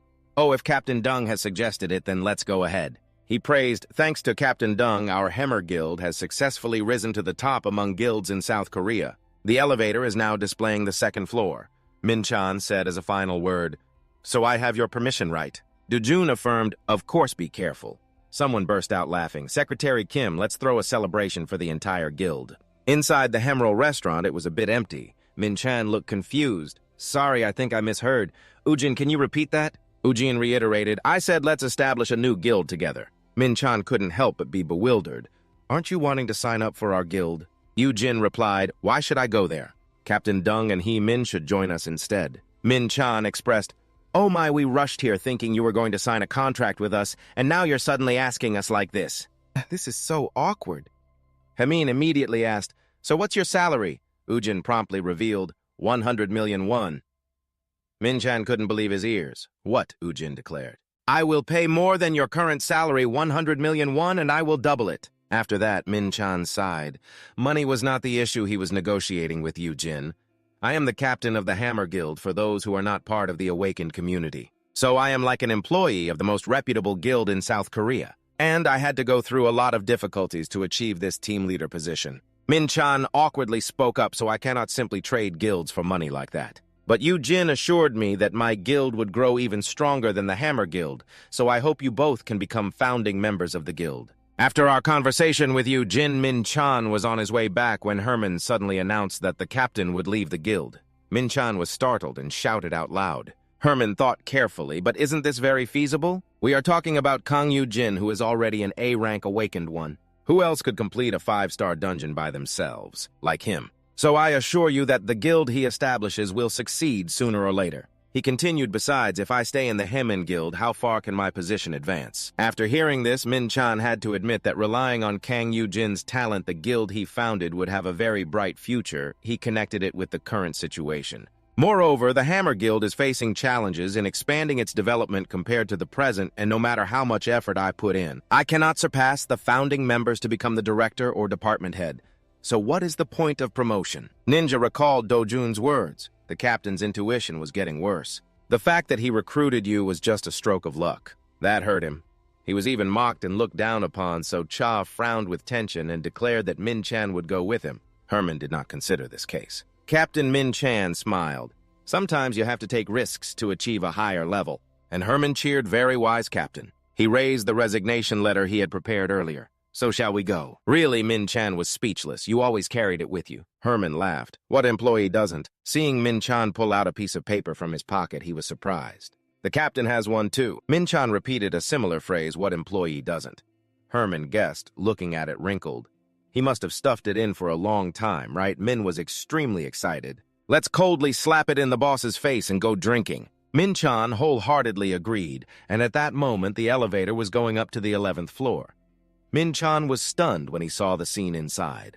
Why were all the lights off? Had they all gone home? Suddenly, the lights turned on with confetti. "Captain Min Chan, congratulations, you have become the department head," while both Min Chan and He Min still didn't understand what was happening. Do Yun announced a piece of news that I have always been keeping an eye on Captain Young. And now the captain position is no longer suitable for you. From now on, you have officially been promoted to the head of the service department. Congratulations, Captain. It's amazing how an employee brought a cake for the captain. First, blow out the candles. The others happily chimed in after moving to the service department. "Don't forget us, okay? Captain, congratulations on your promotion." Only Min Chan found himself in an awkward situation as Do Jun loudly called for everyone to applaud for our head of the service department. "You too, Min Chan. The negotiation genius has successfully returned after a fantastic deal today. Let's all cheer for him, Captain. Truly impressive." Captain Min Chan felt extremely uncomfortable. Things have gotten complicated now. Min Chan hesitated to call the chairman but was interrupted by Do Jun. "We will discuss the details of the negotiation after moving to the party venue." He then informed that I have reserved a spot at a very famous restaurant. Everyone around applauded. With the current situation, Min Chan could only smile as the piano played throughout the restaurant. Now everyone was present at the party. Min Chan was distressed. I didn't expect this to happen. Herman was also flustered. "Captain, what should we do now? I don't think we can mention the previous issue in this situation," and Min Chan was at a loss. "I don't know what to do either." Herman handed him the resignation letter. "Take this." Min Chan was confused. "What is this? Why are you giving this to me, Herman? Well, one of us has to leave, right? I hope you will accept my resignation." "Head of the department?" Min Chan angrily cursed this bastard. Meanwhile, He Min was very happy. "Just a moment ago, I was so upset that I couldn't eat any delicacies here. I'll go ahead. You can do it too, Captain." Min Chan hurriedly tried to hold him back. Hey! Just then, Do Jun pulled his arm. "What are you standing there for, head of the department? Come over here." He suggested let everyone know about your achievements. Min Chan nervously spoke. Chairman Do Jun was relaxed. "Just go ahead and speak." Seeing Min Chan hesitating, he reminded him, "Oh, come on, what's there to be shy about?" Min Chan gathered all his courage to reveal, "I have failed. Dujun tried to stay calm. What did you say? Then Min-chan handed him the paper and bowed sincerely. I have failed to recruit Kang Woo-jin, sir. I'm sorry, Dujun clenched his fist, speechless. He was furious, pointing at him. Are you serious? Min-chan could only bow his head and say, I'm very sorry, because Jun was scolding him left and right. Do you think this is the kind of thing that can be brushed off with just one, I'm sorry? You want to get fired, don't you? In his heart, Min-chan hoped that if you did fire him, he would be very grateful. Dujun kept questioning him, asking if he knew how many resources of the guild he had used just to recruit Kang Woo-jin here. Do you think that just bowing your head and saying, I'm sorry, is enough? Now Min-chan remembered that's right. I canceled all the reservations in the dungeons just so Kang Woo-jin could use them at will. He recalled that he even bribed to adjust his ranking. Min-chan remembered Jimin's face, and at this moment he wondered how far he had gone just to recruit Kang Woo-jin, and Min-chan declared, I will take responsibility for this entire matter. Dujun was extremely annoyed. What kind of responsibility are you planning to take, Min-chan? He replied, I will take all the responsibility on my part and ask to withdraw from the Hammer Guild. Dujun looked down on him. Have you lost your mind? As if your position is so high that you can just resign like that, huh? He exhaled sharply. Are you planning to run away after causing this mess? Min-chan couldn't be bothered to argue. What more was there to explain? Anyway, I'm resigning. So he tried to force a smile to reassure himself and said his final words, I've said everything I wanted to say. I'm leaving now. I wish you a pleasant day. Leaving Dojun with his anger. That bastard. An employee had to step in to stop the chairman. Please calm down. Meanwhile, Min-chan felt very relieved. Goodbye, Hammer Guild. He had prepared himself, and this was a new beginning for him. Min-chan walked straight out without looking back when a familiar voice called out from behind. Captain Min-chan. He-min was surprised to see him. You're still here. Min smiled. Where would I go without you? Get in the car, Captain Min-chan thought to himself. This is why I like this kid. Even though he was a bit slow, they were currently at Angel Cafe, where Min-chan and He-min had come together. Yujin cheerfully welcomed them to the Adan Guild. At this moment, Min-chan was still confused. Adan, Yujin confirmed. Yes, that's the name of our guild. He reached out his hand. I'm very glad you two are here. He-min spoke up. I will do my best to serve you, sir. Feel free to use me. Min-chan also happily replied, From now on, let's help each other. Yujin responded, Got it. Min-trong suggested, From now on, feel free to talk to us as comfortably as possible. We will try to make the guild's name known worldwide. Yujin laughed. So from now on, can I call you Min-chan? Min-chan helplessly replied, That's not the kind of comfortable I meant. And he requested, Please just call me Captain Dung. Yujin immediately changed his address. All right, Captain Dung. I will hand over the guild's startup phase to you. Get ready. Min-chan replied, I understand. I will take care of that. Yujin suggested, Great, we should have a drink today, right? Min-chan wondered, Boss, is that all for our meeting? Yujin, obviously, there's nothing more to discuss. If you ask again, I will take on all the tasks and follow every request, right, Min-chan? You think I just need to name the guild, don't you? What else is there to do? But inside, he was worried if it would be okay. When in a guild with such a nonchalant name for the boss, Min-chan sighed inwardly, starting to feel the pressure. Yujin is in a good mood today, so let's have barbecue, right? Sung-gu agrees. That's right, bro. I know a great place for grilled beef, but Min-chan is still worried. Is my choice to resign right or wrong? Suddenly, Min-chan called out, Hey, boss, he requested. I think we should set aside the introduction for now. There's something more important to discuss. Woo-jin looked up at him. What is it? Min-chan informed him about conquering dungeon number 6 Gasun so that other awakening groups can use our guild's dungeon. So we need to decide on the details of how to conquer it, and that has nothing to do with establishing the guild. By the way, Yujin asked, why should we let others use our dungeon? I can conquer it myself, Min-chan suggested, instead of letting it go to waste there. Then we can let other groups use it while you rest, Yujin agreed. That's true, but do you want to know if there's anything else essential? Min-chan brought up another idea. To establish a guild, we need 5 founding members. Yujin thought for a moment we need one more person. Then he asked Sung-gu if we should invite Jimin. He thought it probably wouldn't work. That kid is still a minor. Min-chan added, that's right. Minors can't join you. Jin fell silent to think for a while, then he opened his contact list. Mom, Jimin, really Sung-gu, a scammer phone number, crazy name too. Then he had to say, I don't know many people. So Yujin had a bit of trouble. I can't think of anyone else now. After a while of thinking, he exclaimed, here we go. A moment later, the door to the room was opened by someone. Yujin saw a familiar face and waved, Hey, you made it! He cheerfully asked, Did you bring your ID and seal? Looking at Seong-hun with a bit of fear, "I brought it, but—" Ujin suddenly raised his hand high, which made Seong-hun's face turn pale. But Ujin placed his hand on his shoulder, congratulating him. He announced, "You have become the 5th member of our group, you scammer." Seong-hun was still confused, not understanding what was happening.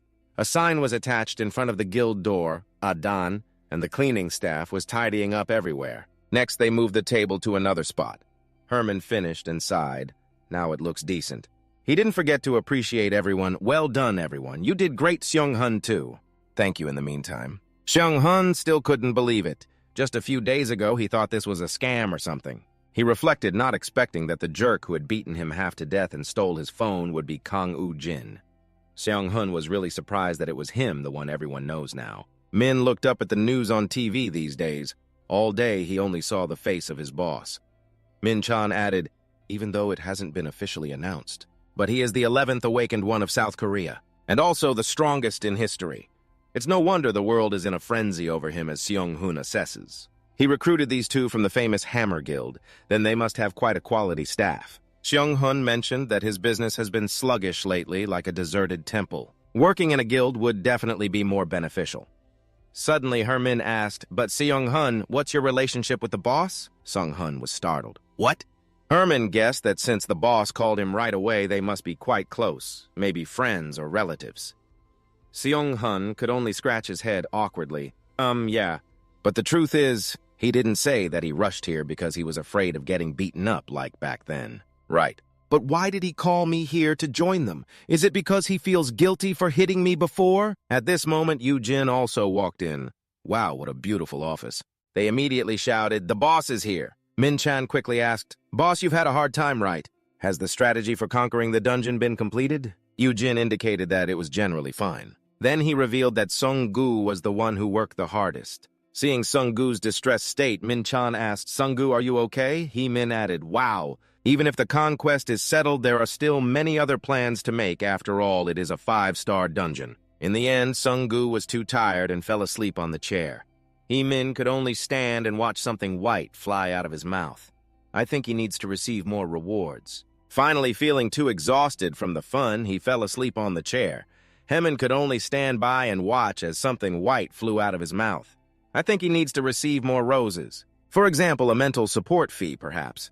In the meeting room, Ujin spoke up, "All right, everyone, please sit down." He was serious. "We need to discuss the most important matter." Immediately after, Ujin called team leader Min-chan, who promptly responded, "Yes, boss." Ujin pondered, "What position should I give you?" Min-chan was surprised by this remark. What Ujin expressed his opinion, "Even though our guild only has a few people, I think we should assign each person a position that matches their abilities. If anyone has a preferred position, just let me know." After hearing this, Min-chan felt like he had been struck by lightning, and even Min was surprised. A position Sung-gu, who was sleepy, had to wake up after hearing this. Seong-hun was taken aback. "Do we get to decide our own positions?" Seeing their expressions, Ujin wondered why everyone was so quiet. "What positions are usually available in a guild?" Team leader Min-chan shared. "Usually there are 2 categories of positions. One for awakened ones and the other for regular employees. Awakened ones will take on roles like administrator, commissioner, and vice president, but that's not important." He clarified that what matters for awakened ones are the details of the terms in the contract, such as the percentage of commissions they receive after each dungeon conquest, or the base salary, etc. After hearing this, Ujin immediately asked, "I understand now. Sung-gu, what position do you want?" Sung-gu exclaimed in surprise. "What?" Then he scratched his head foolishly. "Well, I've been your manager for about a year now." Then he scratched his head, foolishly realizing that he had been his manager for a year now. "Ujin has appointed you to be the director." Sung-gu is surprised again, the director. Inside, he feels happy that he is only 21 years old, but has already become a director. Ujin adds that the director collects trophies and Sung-gu sits in a corner dejected. Min-chan and Herman feel sorry not expecting such a director position. "Just call the kid director, then." Ujin asks, "What about the departments? What areas are there?" Min-chan lists. There are management, accounting, sales, support, and management. And Ujin thinks, what about the other 3 people? Suddenly, he calls out loudly. Team leader Min-chan declares, and then Ujin announces that he will be the general director. Min-chan smiles brightly. I will do my best. Ujin continues, He-min, what about you? He-min suggests let me be the head of the support department. Ujin agrees, okay. He asserts I will dedicate myself to the company. Then Ujin looks at Seung-hun, and unexpectedly he wonders why he is still here. This confuses Min-chan. Isn't he one of the founding members? You said he is the 5th member, right? Ujin explains, I just want to borrow his name. He is the 5th member on paper. Seung-hun looks confused how now suddenly Ujin chuckles softly and announces that since he is already here, I will give him a suitable position then. After assigning the position, Min-chan still wonders, but boss. He asks, how will we recruit new employees? Ujin asks back, why do we need to recruit new employees? Min-chan is surprised again, what?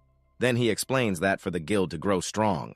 We will need more awakened ones, so we need to recruit more employees. Suddenly, Ujin places a draft on the table, making them confused. This is because of conquering the dungeon. I am exempt from military service. We don't need to add people to get it. Now, Min-chan understands this is the reason he established a guild. If he just needs to be exempt from military service, he could join the Hammer Guild. He imagines a bright future. If he agrees to do that, he could enjoy the life of a department head. In his fantasy, Min-chan sits on a department head's palanquin, shaking make way. Ujin suddenly speaks up, startling him, why so quiet? Min-chan shares his opinion. I still think we need a few more employees. Hearing that, Ujin agrees. Oh, really? All right then, you handle that. Besides, he adds that the work of the support department will also be handed over to the general director. And Ujin thinks that's fine, right? Min-chan hears the order, yes. He wonders if he entrusts all the work to him because he trusts him, or because that pile of work is too complicated. The weather today is beautiful in the city. Someone is watching the news. Oh, Ujin has appeared as an A-rank awakened one, the 11th in South Korea, Kong Ujin. Who is that person? Surprising that he has become famous now. Breaking news. Kang Ujin has established his own guild named Aden, and the management department is reviewing his application. He is an awakener of rank A, number 11, Kang Ujin. What does the number 1 awakener, Kong Chun, think about the rising rookie Kang Ujin from South Korea, who is Hong Sung-gu, the guy who frequently appears beside Ujin? An interview with Ujin's teachers from the school he used to attend ranks the news about Kang Ujin. What are his true abilities? The Aden Guild is founded by Kang Ujin himself. What plans are underway? Let's explore Kang Ujin's soul, summoning abilities, and analyze the power dynamics between Kang Ujin and Kang Chun. Ji-won exclaims, wow, she's amazing. She can't help but admire him. This is the person I once had the chance to drink with. Ji-won reminisces about a previous meal. Ujin is very relaxed and cheerful while Ji-won has dozed off. Ujin gently glances at her, touching her head. It's okay. She is still as beautiful as ever. Ji-won jolts awake after her memories, reminding herself, oh my, come on. What was I thinking? Ji-won's gaze suddenly freezes as someone yells loudly, startling her. Ji-won speaks up. Are you two back? Her younger sister snaps, hey sis! Ji-won feels a bit embarrassed. What's wrong? Even in the room you should wear a hat. This room isn't just yours, he says correctly. Sis, be a little more considerate. You scared us all. Ji-won softly replies, okay, I understand. Sorry, you two. Her rough younger sister says, we're going outside for a bit. Those two girls keep criticizing me. I need to save some money and move out of the dorm. Every time I see her, I feel like jumping out of my skin. Keep it down. I can hear you. I can't hear anything. It's not like what I said was wrong. Those words truly hurt Ji-won. She shouldn't have gotten her hopes up. Right now at the bus station, the bus has just stopped. Jimin, walking while focused on his phone, wonders if she will be surprised to see him in front of the company. Isn't it just the right timing? I just finished my tests, and Ujin just got home. Jimin sends a message. Hey sis, you're coming home today, right?